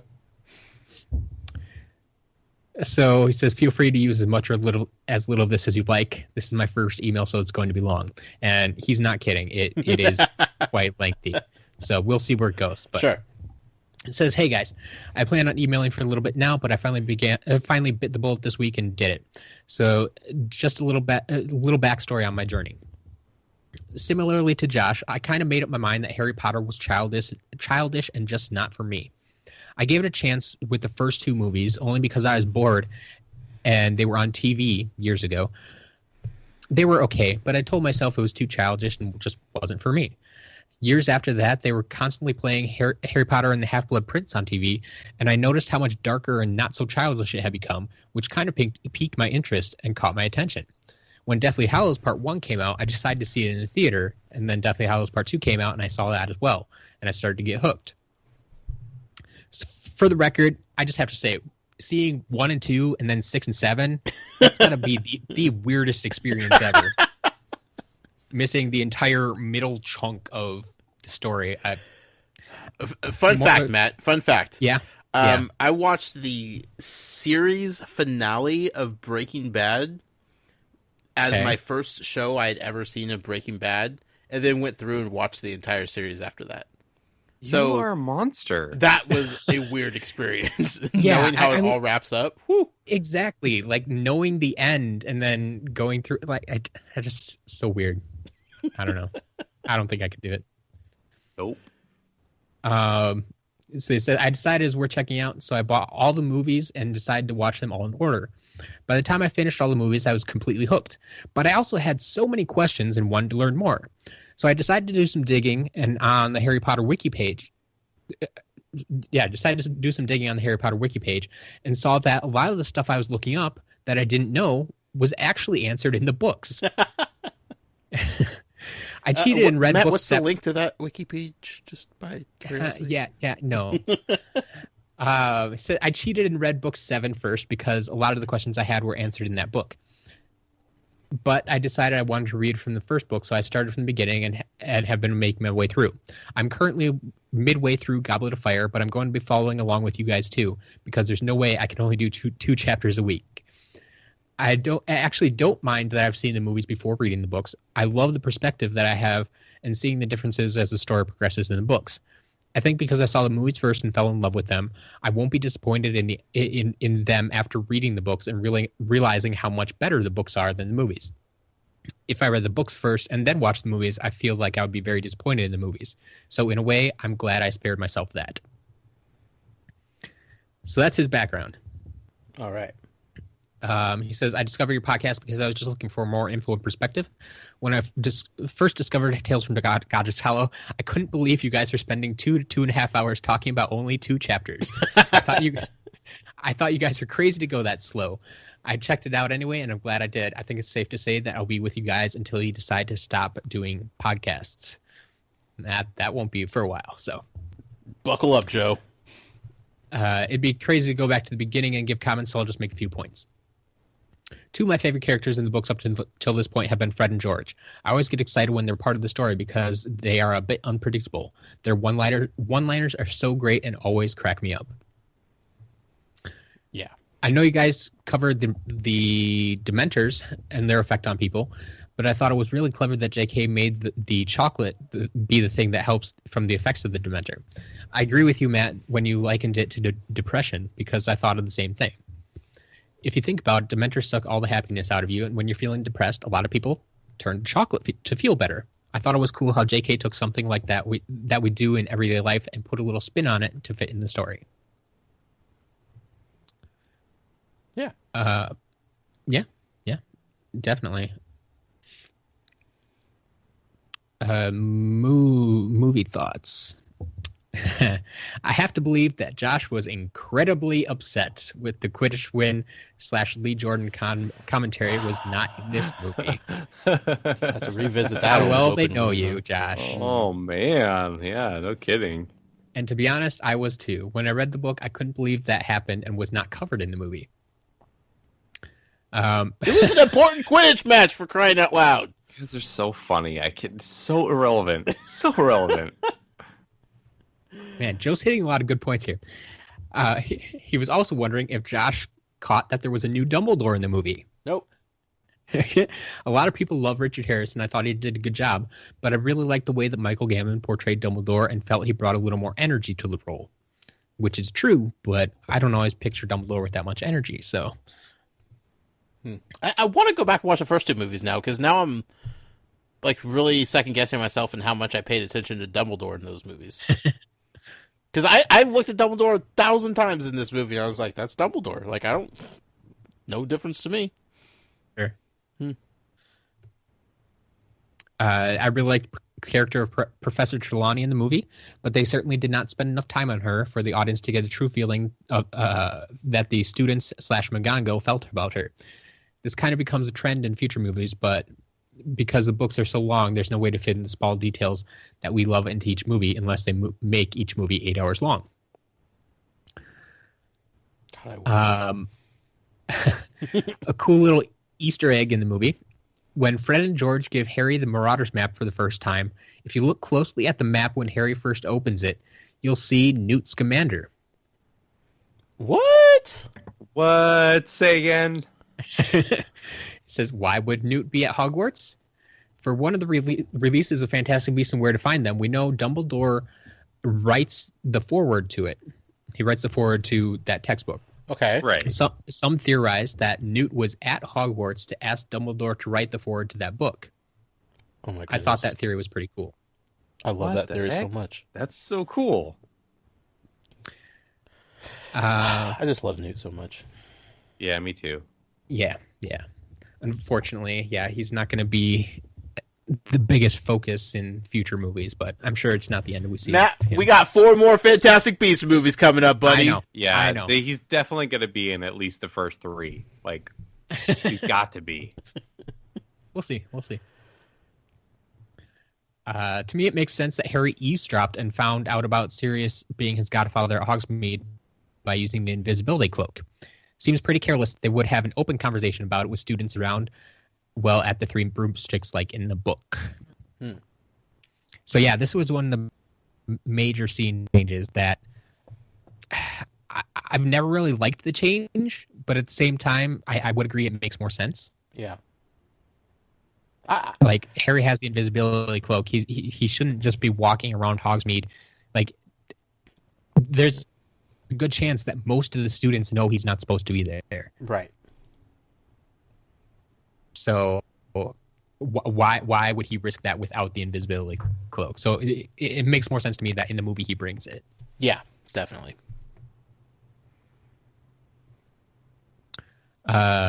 Terribly unfair that they don't give Crookshanks due in the movie. The storyline was huge in the book and basically non-existent in the movie. Although for those just seeing the movie, it does make the reveal that much more of a surprise. Yes. Yeah. So, thank you, Joe. Absolutely. Thank you, Joe, for sure. Yeah. Now Nice, I'm going to think about Newt long being in the answer. castle the whole time, so thanks for that, Me Joe. too. Thanks a lot, man. Awesome, though.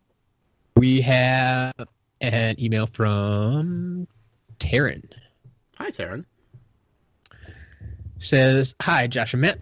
Greetings from New Hampshire.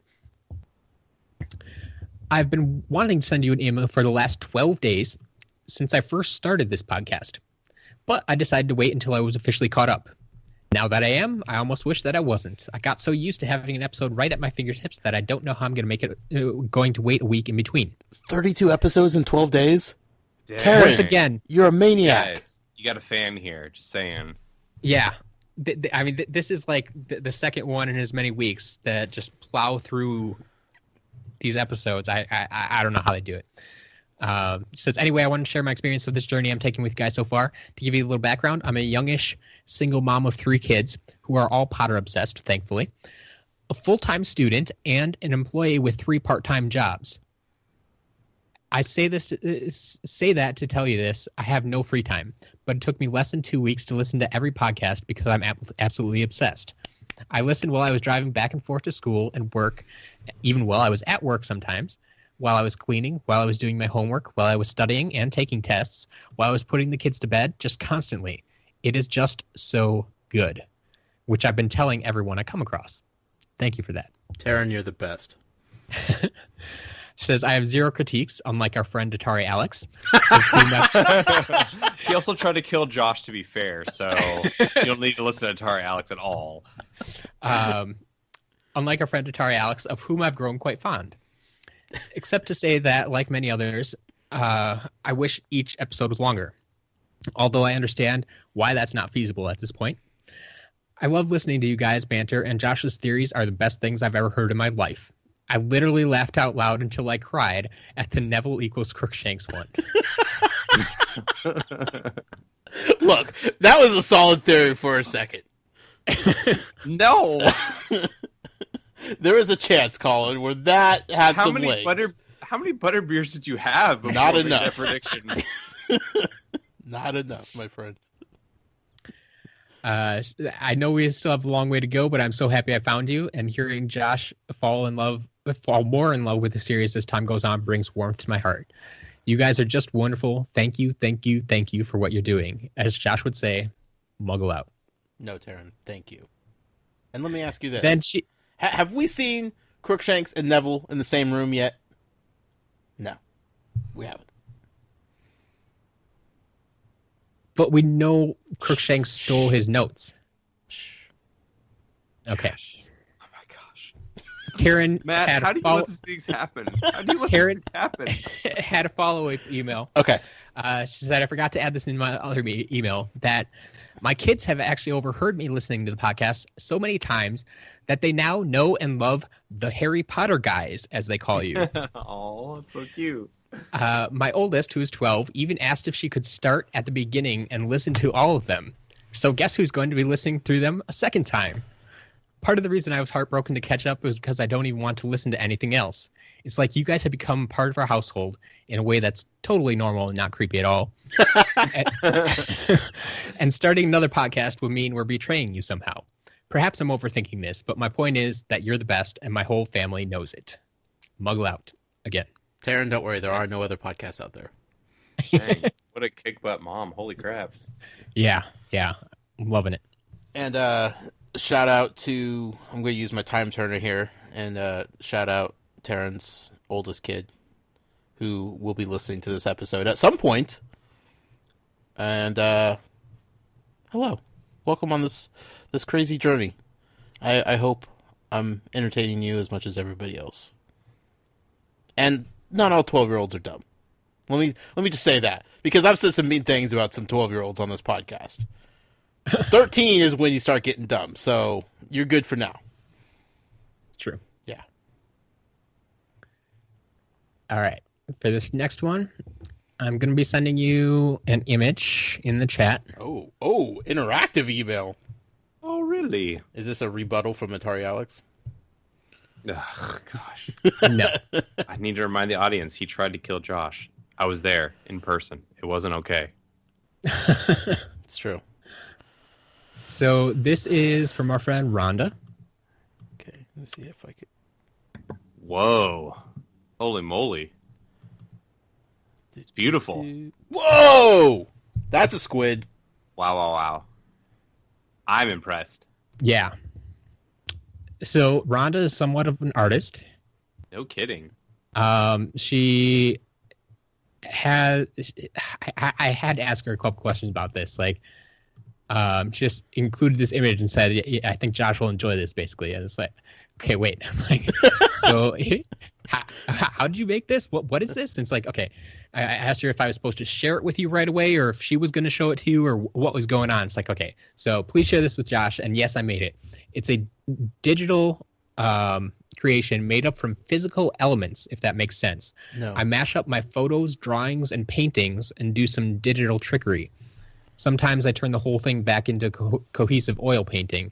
I do a lot of art in this manner. There's quite a bit of it on my Instagram account at Rook's Hideout, if you want to check that out. But yeah, she made this one just for you. I am in shock. I think she even kind of titled it, Hermione is practicing a bit of solitary magic, or so she thinks. Oh my goodness. That's great. I love that so much. So good. See? Look how easy it was for somebody just to add in a tentacle to a lake. All this is doing is adding fuel to the fire here, Matt. I thought about showing that to you earlier, and I'm like, no, we'll just wait till the end. Oh my god, I love that so much. Oh, that's fantastic. So, yeah, she also made one for me, but I think I'm gonna reserve the right to hold on to that one for later. Spoiler alert. Yeah, a little bit. Collin, I don't know if you know how this works or not, but there is an entire underworld going on beneath my feet of like trickery and secrets and things that I'm not allowed to know about, that Matt will just occasionally just be like, hey, I know this thing. This person wrote in this thing to me. I can't tell you what it is. You'll have to wait 3 more books before I could read this email. I'm like, ugh! Josh. Yes. Welcome to the metagame of the Wizarding World of Harry Potter. Nobody else in the world is playing this stupid metagame other than me. No, we're all playing it on you, buddy. We're all playing it on you. Yep, we're all in. So, and we're winning. We are winning. We got that snitch in our grasp. Just saying. It's a good thing I was up by 160 points at that point. So yeah, Josh, if you want, I suppose we could probably share that image with the audience later. Yes, definitely. So they know what's going on. Yep. But yeah, that's from Rhonda. That's beautiful. I love it. Jessica writes in this week and says, "Hi, Matt and Josh. Hi, Jessica. Just wanted to drop a note with a few thoughts on the movie as we wrap up the third book. Although Prisoner of Azkaban isn't my favorite book or movie, Book 5 is my favorite. Book 5 is my favorite, followed closely by Book 7. I think that's our first Book 5 favorite that we've heard from. Possibly. Yeah. Possibly. We don't get many of those. I do love the movie. I do love how the movie uses seasons to show the passing of time. Most notably, the Whomping Willow losing its leaves and then shedding the snow. And then Hedwig does a seasonal transition as well, flying through the sky. I've always loved how this movie showed time passing. Yes, I agree. I would agree with that as well. Yeah, the Whomping Willow, and I laugh at it every time. My wife hates that I laugh at it, but the little bluebird that flies around too. Oh, yeah. And like gets whacked by the Whomping Willow. Like, Whomping Willow don't care, Matt. Yeah. I don't always enjoy how the movies change the books, although I know it's necessary for time and whatnot. But I do realize one of the changes. I do really enjoy one of the changes in this one. I love towards the end of the movie the sequence coming out of the Whomping Willow and Lupin turns into werewolf. Well, when Snape comes out of the Whomping Willow, yelling at Potter, realizes they're facing a werewolf, and then shields the kids with his body. So although Snape makes life difficult for the trio and Neville and Gryffindors in general, he still doesn't really want the students to die or be bitten by a werewolf. I don't buy it. Yeah, I think it was just instincts. Yeah, it's if you go back and watch that scene, if you didn't catch it the first time, it's very intentional. Yeah. Like Snape, like wrapping them up behind him.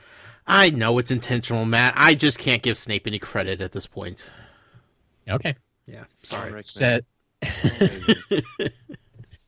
Third, in response to Atari Alex's email way back at the beginning of the book, my book also has a misspelling of Snape in the earlier chapters. And then also at the beginning of the second to last chapter, I think, I don't have my book on me currently, my book has the word wangle instead of what I'm assuming is supposed to be wrangle. Huh. All right. Hey, wangle is a good word too. Wangled. So Yeah. it's fine. I wangled these people up.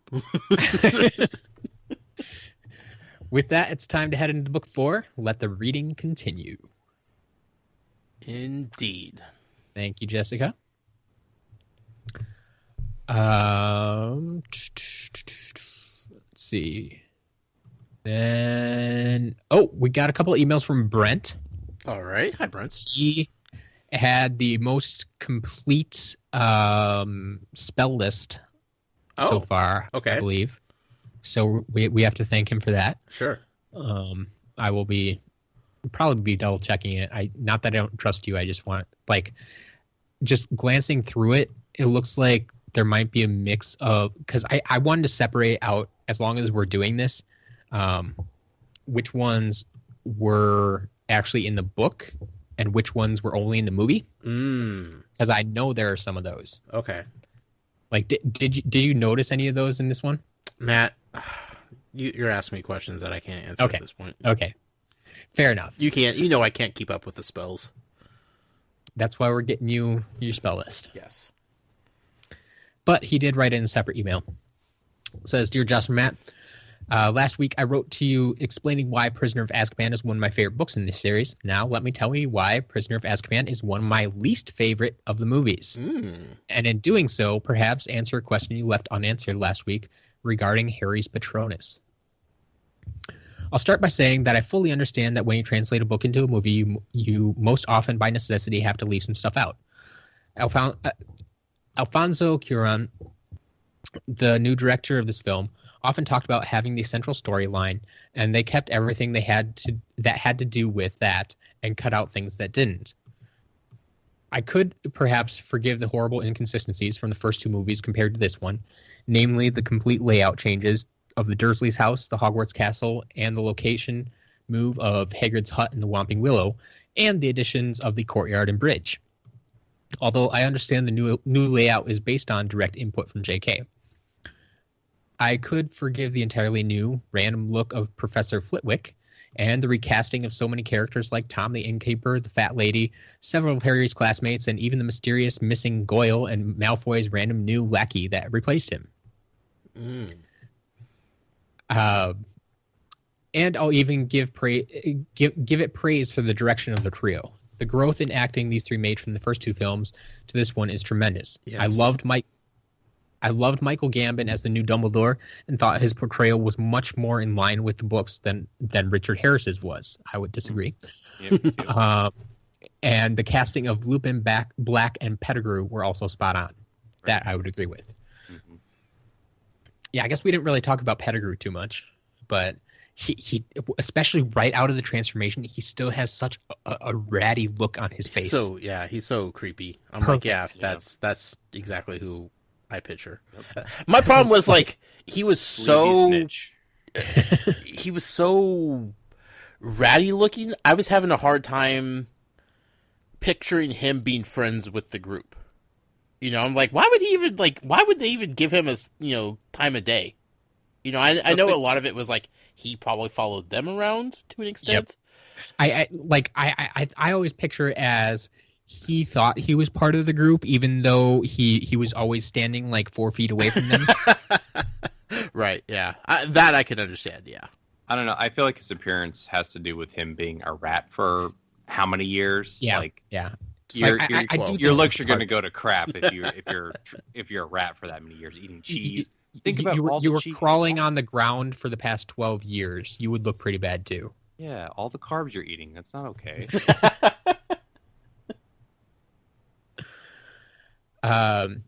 Continues. What I can simply cannot forgive are the horrible graphics of the werewolf and complete mishandling of Harry's Patronus and ignoring the revelation of the Marauders. As for the werewolf, there isn't much to say than do it better. I mean, come on. This movie came out in 2004. We had the technology. No excuses. Thoughts on that? That's an interesting perspective. I disagree. Yeah. I thought it was a very... Granted, it's been, 13 years since the movie came out? So it's CG's dated by today's standards, but it's still, like, the visual look of it was very unique and very interesting to me, and I thought that it was really well done. So, even now. Yeah. I've never had a problem with Werewolf. Yep. No, I thought it was just creepy enough to be acceptable. So Sure. Yeah. Says, but let's focus on the latter, which to me is so much a part of the heart of this story and the growth of character of Harry that to mishandle it virtually ruins the movie for me. First, let's talk about Cuarón's complete dismissal of any discussion of who the Marauders were. It's not just a side note that the Marauders had cute names, made a magical map, and it happened to be James and Company. It's so integral to understand why the four became the animals they did and what their names are. Mostly, this is important to understand so we know why Harry's fully formed Patronus is a stag.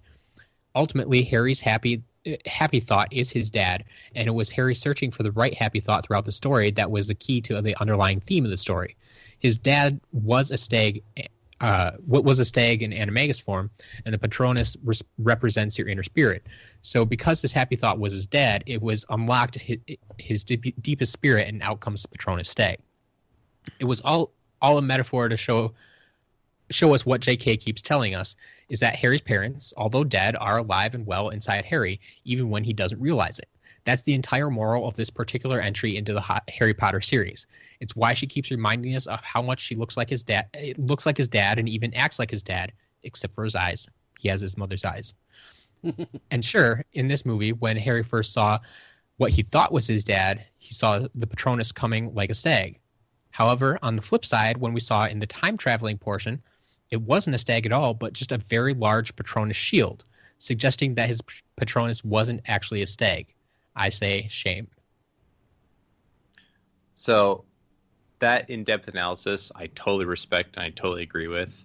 Yep. I will say that when you're creating any piece of art, you always have to keep your largest audience in mind first and foremost.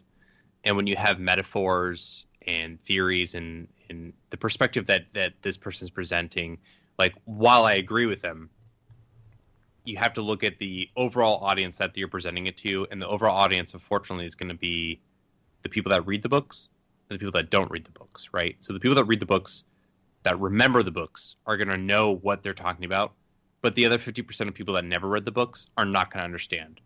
So by eliminating that, like, sub metaphor, I guess, in that case, it makes it less confusing for the audience as a whole, which may, piss off the hardcore audience, but, like, you have to keep your overall audience engaged the entire time. So if you go too in depth with the martyr stuff and too in depth with the Patronus stuff, like, people are gonna be like, I don't know what the frick is going on. This is a weird movie. I don't know. That's my perspective on it. Like, I agree with you, like I said, but I feel like you have to make it broader than that for people that didn't read it to understand. Yeah, I do find it weird that the only mention of the Marauders we get are when he first gets the map, really. Yeah. And they're then writing to Snape, essentially. Yeah, like, even that part is even dumbed down. Yeah.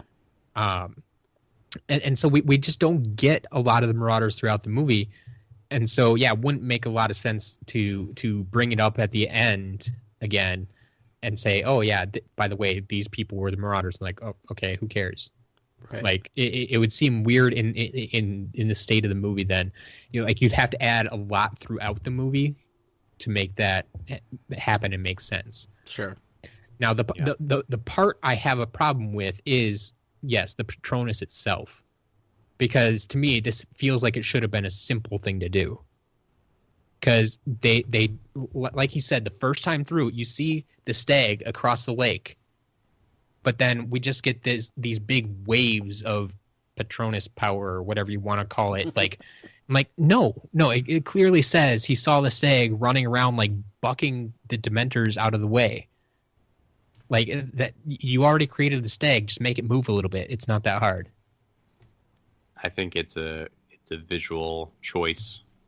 Like, think about it from the perspective of you've never read the books, and you see this fake deer, or stag in this case, just bucking these, really scary, ethereal-looking, like, basically Grim Reapers.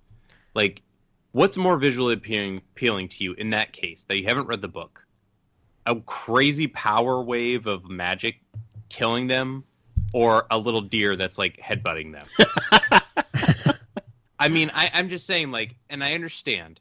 Sure. I totally understand all of your guys' perspective on that. But, like, I look at it as the audience that's outside. What are they going to think? Like, for me, if I never read the books, I'd be like, this is the dumbest ending I've ever seen in a movie. What is going on? You know what I mean? Well, okay. You see, you keep describing the Dementors as ethereal. And so, like, to me, the Patronus, no matter what form it's in, I mean, as long as it's not just this giant shield, whenever it's in an animal form, is the exact opposite of the Dementor, and that's what it's supposed to be. It's an ethereal light creature as opposed to the ethereal dark creature. And so putting them together, like, in battle, makes sense to me. Yeah, I disagree. I just feel like it would be so lame to see this Grim Reaper, scary-looking creature be defeated by a little deer. Like, I just feel like that'd be so silly. Like, visualize that in your head. Like, I know you read the book, but visualize that in your head is if you are someone that's never read the books, you're going to see this essentially kids movie, and you're like, okay, it's been pretty dark and pretty creepy up until now, and then they end it with a deer fighting off the Grim Reaper.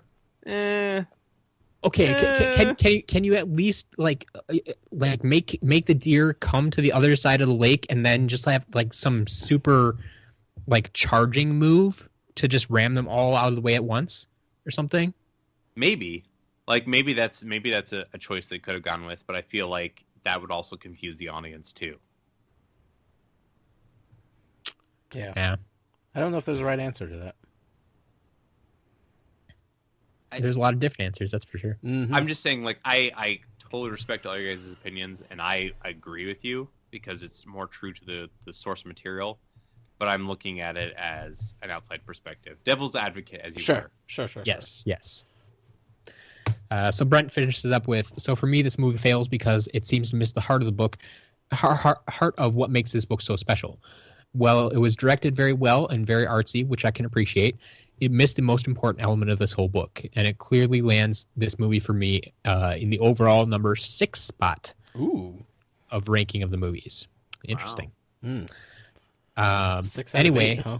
Yeah. Now that this movie is over, on to the next. Goblet of Fire is a very good, albeit thick, book. Let's do it. Let's do it. Side note, just because I started thinking, my brain just started drifting here for a second. I watched Lego Batman movie over the weekend. Yeah, Colin, I know you saw it as well. Matt, did you get a chance to see it? I have not yet. Okay. But it's okay. Go ahead. Voldemort is in the movie. Plays a fairly decent role as one of the main villains in the movie. Uh-huh. I appreciate it. Like, I was like, I'm digging this, right? But Matt, I'm going to sit here and tell you, I was scared to death because I was thinking, oh my God, I'm going to have to get up and leave this movie if they start going into spoilery things. Like, I'm trying not to focus on Voldemort the whole time, but like focus. I'm just like laser beam focus on Voldemort. I'm just like, don't say anything. Don't do anything because you're freaking me out. It's not just the actor that plays Voldemort. It is Voldemort. Lord Voldemort. The Lego form of Lord Voldemort. So the actor that played Voldemort not only plays Alfred, but he also plays Voldemort in Lego form as well. It's fantastic. Okay. But I was deathly afraid that they were just going to drop some Harry Potter spoilers in there because you know Josh, what? Were you Deathly Hallows afraid, or are we just talking about Deathly Afraid? Colin, I can't even answer that because I don't even know what Deathly Hallows is. So I was petrified. Hermione, Stupefied? like petrified of just like this innocent Lego Batman movie spoiling something major revolving around Voldemort. And I was going to lose it. I wouldn't know what to do with myself at that point. I'm just like, oh God, don't do it. Please don't do it. Please don't do it. Please don't do it. This is how important Harry Potter is, Josh. And the fact that it's taking this long is I know. a little sad, buddy. I can't It's a little expect the sad. rest of the world to Not gonna not spoil things for me, but I also expect that I could go see Lego Batman the movie and not have a Harry Potter spoiler in it. So It's true. I would not have expected anything Harry Potter would pop up there. Nope, me neither. yeah. But we got out unscathed, Matt. Glad to hear it. All right. Looks like we have 3 more emails. Okay, let's do it. Next one's from Harry. Hi, Harry. Just wanted to point out a few neat things. Hold on a second. Harry Potter wrote in? Yeah. He's For our some second reason, biggest fan. I have never made that connection. Never. The joke's been sitting there the entire time. It's true. Yeah. Leave it to Collin to pick it up off the ground. Yes. Just wanted to point out a few neat things about the Prisoner of Azkaban movie this week. What a difference a director makes, huh? Prisoner of Azkaban seemed to have much darker tint than the first 2 films. And did you notice the small changes in costuming decisions, like the main trio spending more time in street clothes than in school robes? I did notice that. Threw me off a little Yeah. bit. Yeah. The film also gives us a glimpse of more locations around Hogwarts, like the bridge where Lupin and Harry have the conversation about Harry's parents, and the semicircle of stones on the hill overlooking Hagrid's hut, where Hermione went all Muhammad Ali on Malfoy. Yeah. There was also some...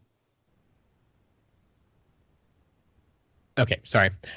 There's also some... I thought the call dropped. I'm like, oh no. Yeah, me too. It's like, uh-oh.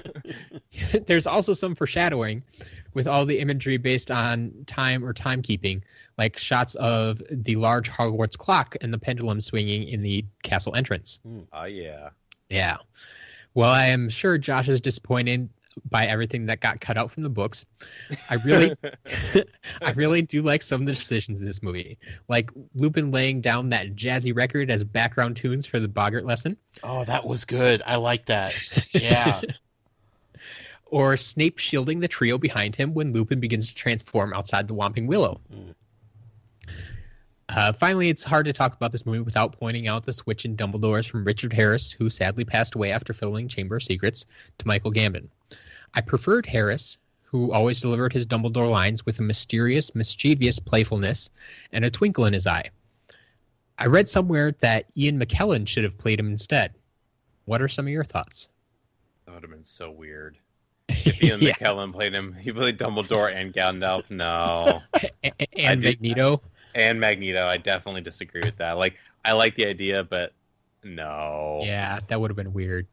But he's just too well known for other things. Yeah. It just... I feel like I've just confused people so much. They're like, wait a second. Gandalf is it? What? Why is he here? Yeah, I don't. There's no easy answer to that because, Richard Harris did such a good job, and I don't think his replacement did as good of a job. But I also can't think of an actor.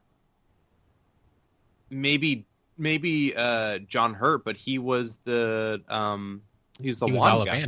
Yeah, he's Ollivander. He's the only other person I could think of that would be a good substitute for that. Sure. So, yeah, I guess they did what they could with what they had. Sure. And so this actor lasts the entire rest of the film series, right? Yes. Okay. Yeah. He's Dumbledore until the rest of the there are only 2 Dumbledores. Okay. Yeah. Whew. I can't handle a third. You didn't notice anyway, so yeah. Fair enough. So this next part, Collin, you're going to have to help me with this because I don't necessarily remember this. But moving on to Goblet of Fire, I have a quick question for Matt and Collin and the listeners about the original book release of Goblet of Fire. Hey, wait. I jumped into the Harry Potter series just before Goblet of Fire was released in July 2000. I remember reading books 1 through 3 pretty quickly, but then I had to wait for book 4. When it was first released, if I recall correctly, it was really hard to find a copy, at least in the US. I found mine on a camping trip at a random bottom shelf in a grocery store. It was the last copy, and I could not believe my luck. I looked it up, and I can't find any news articles from back then about the U.S. shortage. So now I'm wondering. So now I'm not even sure if it happened. Does anyone else remember any difficulties obtaining book 4? Am I confusing it with another book, or have my days on the amiibo hunting front lines scrambled my brain when it comes hard to find items? Harry, I have an answer for this. I have an answer. This was just Harry's way, or Harry's parents' way of saying, we don't want to buy you this new book. We're not going to buy it for you. So they just kept telling him it's so hard to find until he wouldn't shut up about it. Couldn't find it. And then he accidentally stumbled upon it on a camping trip of all places, and they're just like, caught us. Okay. So here's my take on it. So Harry Potter really did not become this huge phenomena until probably about book 3. So by the time book 4 came out, the first 3 books sold pretty modestly, right? It's so true. Bookstores, they only ordered a certain amount of allocation that they'll sell, right? Yep. I don't think they anticipated how much the 4th book was going to sell. So they ordered this. Probably my guess is they probably ordered the same amount of books that they ordered for 3, and it sold pretty well. But by that time, the first movie had been coming out. Yep. And it exploded. So everybody was buying the books, and everybody was waiting for the 4th book. So it's one of those things that like bookstores had no idea how well this thing was going to do, so they didn't order enough books. So there very well could have been a shortage at the very beginning, but then obviously they catch up with production, and after that they realized how much of a phenomenon Harry Potter was. But like I don't think like Barnes & Noble or Walden Books or Borders at the time had any idea how huge this series was going to be by the time the 4th installment came out. I mean, if you think about it, like I remember when book 5, 6, and 7 came out, there were midnight releases for all those books. Like that's how huge it had gotten. So yeah, I think that story is 100% true. Yeah, and it's that's probably very one of those things that they just didn't make enough, and they had no idea. Yeah. Let's see here. Next email is from Mel, who actually I think also won one of our bookmarks tonight. 2 of the 3 winners happen to send in emails. Yeah. Good fans. Good job, guys. Hi, Matt. Says hi, Matt and Josh. One big email this time. I believe last week she sent in like 3 separate emails. Yeah. Well, you know, Matt, if you keep yelling at people on the podcast about that, they're going to smarten up eventually. Well, no, she was the one that I believe that was binging. Like she binged through the 3rd book, and then like 2 days later wrote back and said, "I just binged through the 2nd book." I'm like, what? Yeah. Okay. We love you guys. Crazy.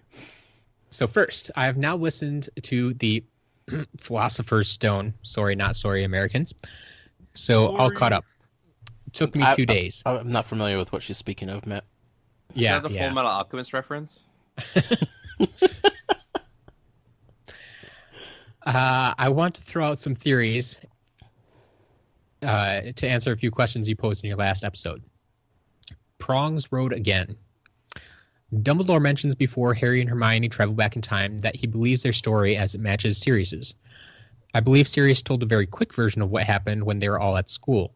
Dumbledore would now know about them all having been animagi. Before that, I have no doubt that Dumbledore was unaware, or else Sirius would not have been able to avoid capture at Hogwarts. I doubt Harry was the only one who spotted him hanging about. It's very true. Makes my head hurt a little bit. This time travel stuff, man. We just need to move past time travel. I can't handle it anymore. Time travel's the best, dude. It's the best. It's too much. It's the best. Around. So, and then she moves on to Sirius using his Gringotts vault. Yeah. I believe that from what Rowling tells us about the series, goblins operate under their own rules, and they don't really care as long as people keep their money with them. Again, goblins don't care. I also want to address Josh's hatred of Slytherin and his belief that Slytherin is just setting up students to become dark wizards. I will first point out that Peter Pettigrew was a Gryffindor, and Quirrell was a Ravenclaw. There are also members of the Slytherin house who are good. Slytherin accepts those who are cunning and ambitious. I wonder, what was Rowling warning us against allowing ambition to cloud better judgment? Young witches and wizards of Slytherin become so ambitious that they cross a line, and that's when they become dark wizards. Exactly. Further, in the book, most of our exposure is to a group of Slytherins who follow Draco, who comes from a very influential family. So they follow his lead, wanting to fit in with Malfoy.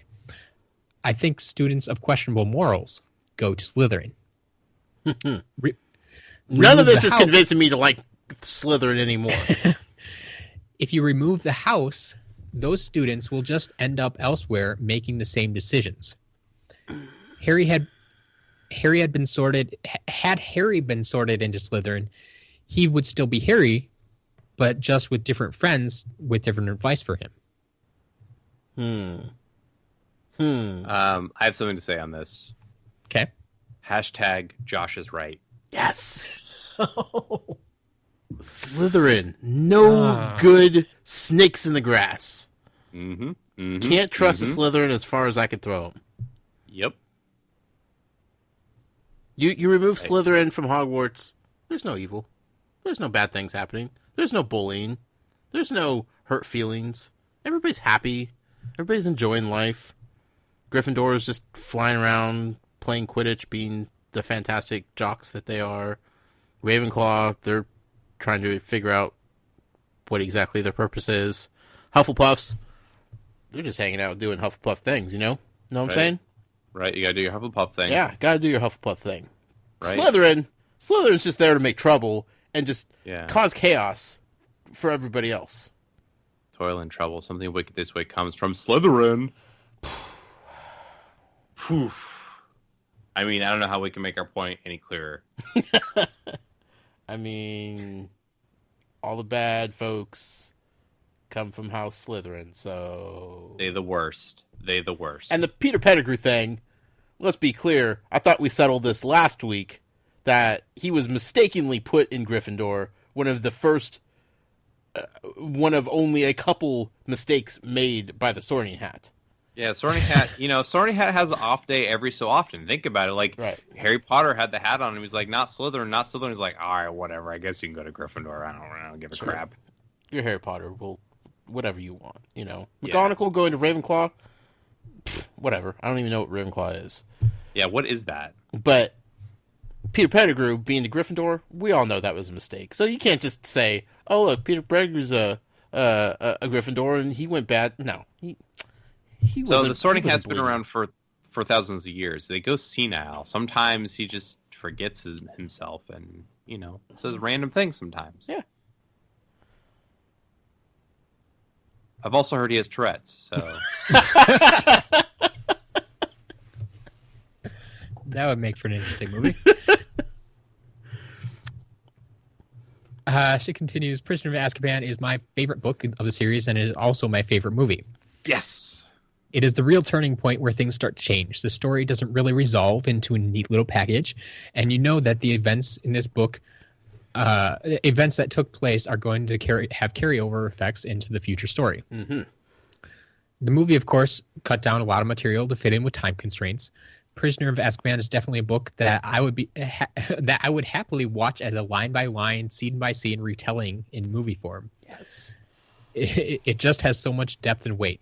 Having said that, I believe the adaptation is well done and it gives a lot of depth and scope of emotion. Unfortunately, it just cuts out and condenses so much, as all movies do. I'm really enjoying this journey with you guys. I just rebought all of the books in paperback so I can read along with you, as I've only had the audiobooks for the last year. And by the way, since you guys like to be international, I'm from Australia. I love Australia! All my favorite hear animals live in Australia. Plus, I hear that the Aragog-sized spiders are in Australia right now, so... All true. my least favorite animals also live in Australia. So I can't wait to get on to Goblet of Fire now that I have the books, although it's a special kind of torture waiting all week for a new episode now that I'm caught up. Well, Mel, you'll be happy to know that in the week that you'll have to wait for the next episode, this snitch bookmark is going to be traveling across the ocean, far, far away to the land down under. Hopefully you can catch it. Well, she There you can. go. She'll get that snitch. She'll win. It's fine. 150 points. Boom. Yep. Not to Slytherin, though. Just saying. We don't give points to Slytherin around here. 0 for the points to Slytherin. For the record, she did give us a list of spells as well. Okay. I believe she just took them from the books. Okay. So that will be useful when I'm cross-referencing stuff. Sure. I love it. You guys are awesome. Yep. Thank you, Mel. Last email. Let's do it. Last email. Collin, You know who it's from. Collin, who's it from? I don't know. Who's from?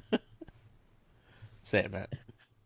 The one, the only, Atari Alex. Oh my gosh. The killer. He's here. Dear Josh and Matt, 2 quick things before I give my thoughts on the movie. First, the plural of Patronus is Patronuses. Okay. Second, I have seen that other places now since I've been wondering about it. Second, in regards to Snape being Matt's favorite character, Josh, have you considered the possibility that Snape has no redeeming qualities or moments and that Matt simply likes him because he is so evil? Oh, yeah. I've absolutely thought about that many times. Just throwing that out there. Mm-hmm. On to the matter at hand. Prior to rewatching this movie, I had it in my mind that this was the best of the Harry Potter movies and the last of the good ones in the series. After watching the movie, while I still think this is the case, I had a much more negative impression of this movie overall, which stems from my dislike for the movies in general. I'm a book purist. The books, pun fully intended, are pure magic. Mm-hmm. J.K. Rowling pulls you into her world and makes you fully invested in her characters, from the titular protagonist down to the stupid orange cat.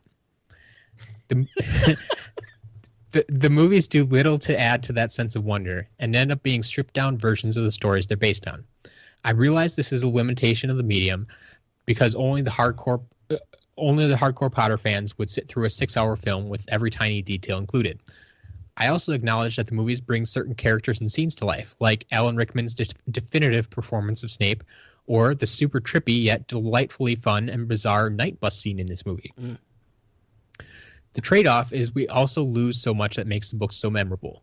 Consider how much Josh obsessed over Crookshanks while reading the book, and then think about how much Crookshanks was in the movie.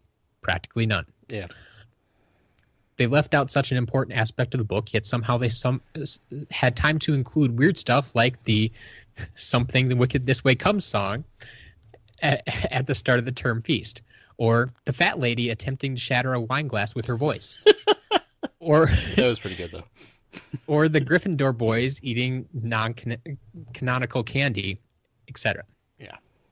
Which we mentioned as well. Mm-hmm. I know that I should be able to separate the books and the movies as 2 separate entities, but as many times as I've tried to convince myself of this, I've never been able to do so.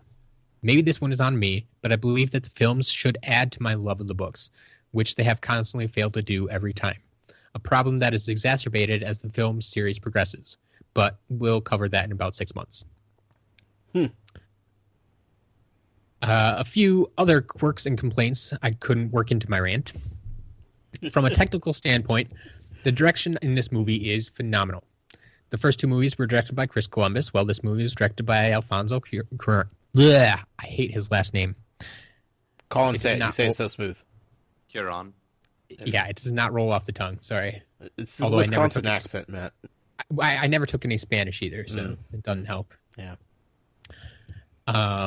I actually took a little bit of German, which is, one of the more harsh languages out there. Yeah, that's very abusive to a name like that.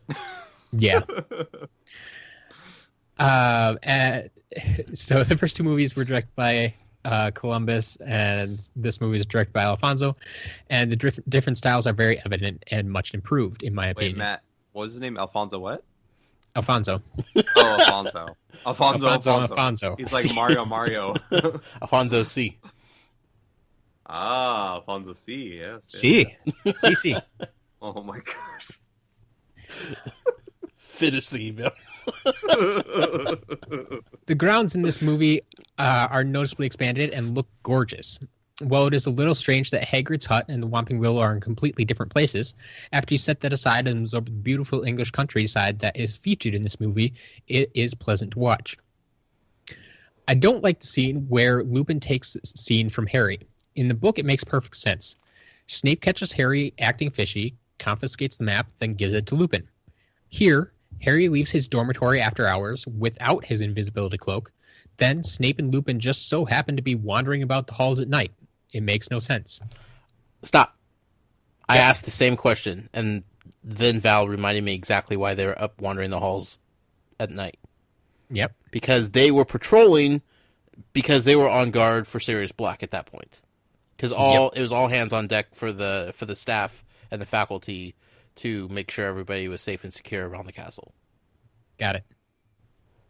So I had the same concern, and she quickly I'm shot on board that with down. that. Yeah. I was like, oh, yeah, that makes sense. Thank God Val was there. Yeah. Whew. Lifesaver. So then this next point he makes, I had a problem with as well. But the more that I thought about it, there's no way anybody watching this movie for their first time would notice it, know about it, or even care. Try me. It irks me to an irrational level that they have a different actor for Cedric in this movie than in the next movie. Who?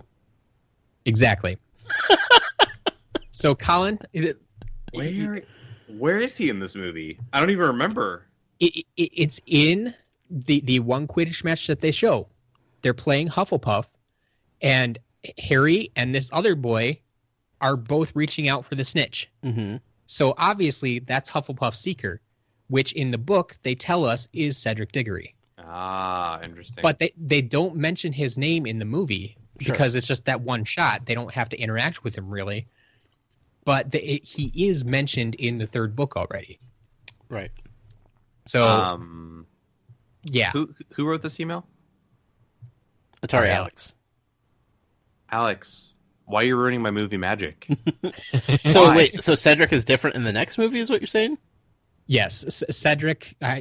He shows up in the next movie, and it's a different actor. You know what makes me happy about that, Matt? What's that? Hufflepuff represent. It's true. Well, you see, yeah, Ravenclaw was supposed to be in this movie as well. Yeah. Nowhere to be found. They even introduced their Seeker, Cho Chang, who didn't even appear in this movie then. Also, Penelope, she's apparently, it's true. Perfect Percy's girlfriend. Where's Penelope? No Ravenclaw to be found. You remembered her name. Matt, there's like 2 Ravenclaw to remember. It's not that hard. I don't even know what Ravenclaw is, so Nobody does. Oh, yeah. It says, it has always bothered me that Goyle is is in one scene in this movie and is essentially replaced with another actor who is simply credited as Slytherin Boy. That's awesome. It's very true. He is. Cast in this Harry Potter movie. What character are you? I'm Slytherin Boy. Oh, cool. Sounds bad. Yeah. I want to say I remember something like there was a reason Goyle wasn't in most of the movie. Like he had something else going on. I don't know if it was another job or if it was school or something health wise or what it was. But I remember reading something back in the day that there was a reason he wasn't in the rest of it. Bet he regrets that decision. Yeah. But I mean, he comes back in the other movies, I'm sure. Oh, okay. Well, I'm pretty sure at least. We'll see. Yeah. Yes, he does. Yeah. I'm pretty sure I'm not imagining things. Thank you, Collin. Mm-hmm. Having just read the ending of the book and then watching the movie, I found myself not liking the Shrieking Shack scene at all. Whereas those chapters of the book were full of tension and resolved the mysteries of the book, the movie scene felt incredibly rushed and frantic with practically no suspense at all. I think you agree with that, Josh? 100%. Finally, I really dislike the ending of the movie. Well, it certainly could have been worse. Bringing up the firebolt at the last minute only served to remind me that it hadn't been in the rest of the movie, which was aggravating, not exciting. And that just made me more mad about Lee Jordan, to be honest. So Yeah. it just dug Man, deeper into that no. wound. You're so hung up on that character. You know it, Colin. He is. Well, that's all. I didn't mean to bash on this movie so much because I think there are some good parts too. But I've rambled on enough, and I figure you'll probably talk about all of these for me anyway.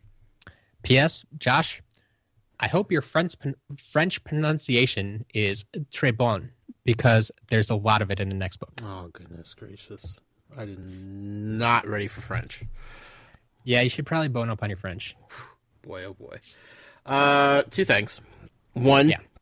I look forward to Alex having a completely separate email next week responding to everybody that emails about Alex. Two, I think Alex is my spirit animal / Patronus. That would be interesting. The man that gave you that made you eat a habanero pepper. Right. Really? Yeah. Okay, got it. Yeah. Just making sure. Mhm. Making sure. I feel like all my emotions come out through Alex's emails somehow. Are you sure that's not stomach fluid? I'm just asking. Well, yeah, he didn't mention what form Alex takes as his Patronus. That's true. Ah. That's true. That makes sense. Yeah. Okay. You guys in your emails are fantastic. Let me just say that. Just throwing that out there. It's true. It's true. But yeah, if you guys keep this up, I'm seriously considering going into the next couple of books. We might have to separate them into reactions show. Sure. You know I'm down for more content. Yeah, I love getting the emails. I just can't see us putting out like a 2.5 hour show with another hour and a half emails. Yeah. So don't stop. Matt's not telling you to stop. Oh yeah. Please keep sending them in. I'm just saying we might have to break up the content differently. Yeah. So We'll cross that road when we need to. yeah. That's it, guys. That's the show. We have thoroughly covered Harry Potter and the Prisoner of Azkaban, the film, as much as we possibly can at this point. This means we get to start our next adventure with Book 4, Harry Potter and the Goblet of Fire.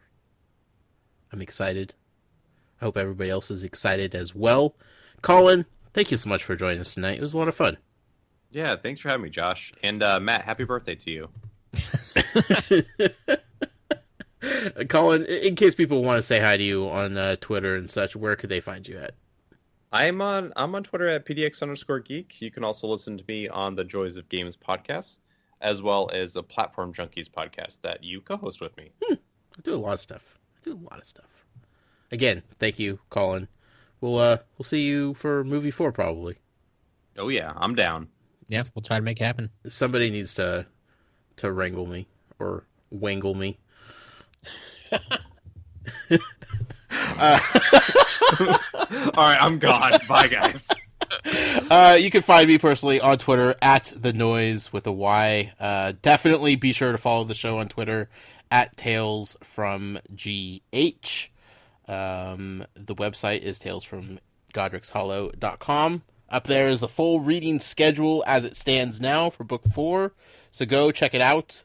Like Matt was saying, we got some slight changes to how we're doing things. Nothing too drastic, but if you want to stay with what we're doing, that reading schedule is very handy because I'm definitely going to need it when we start transitioning from 3 chapters to 2 chapters back to 3 chapters. I'm going to be all over the place. So the important one, if you don't want to look at it, is next week we're actually reading chapters 1 through 3. Yeah, there we go. That's what you need to know for next week. Yeah, start there, then we'll of course update you every week as well.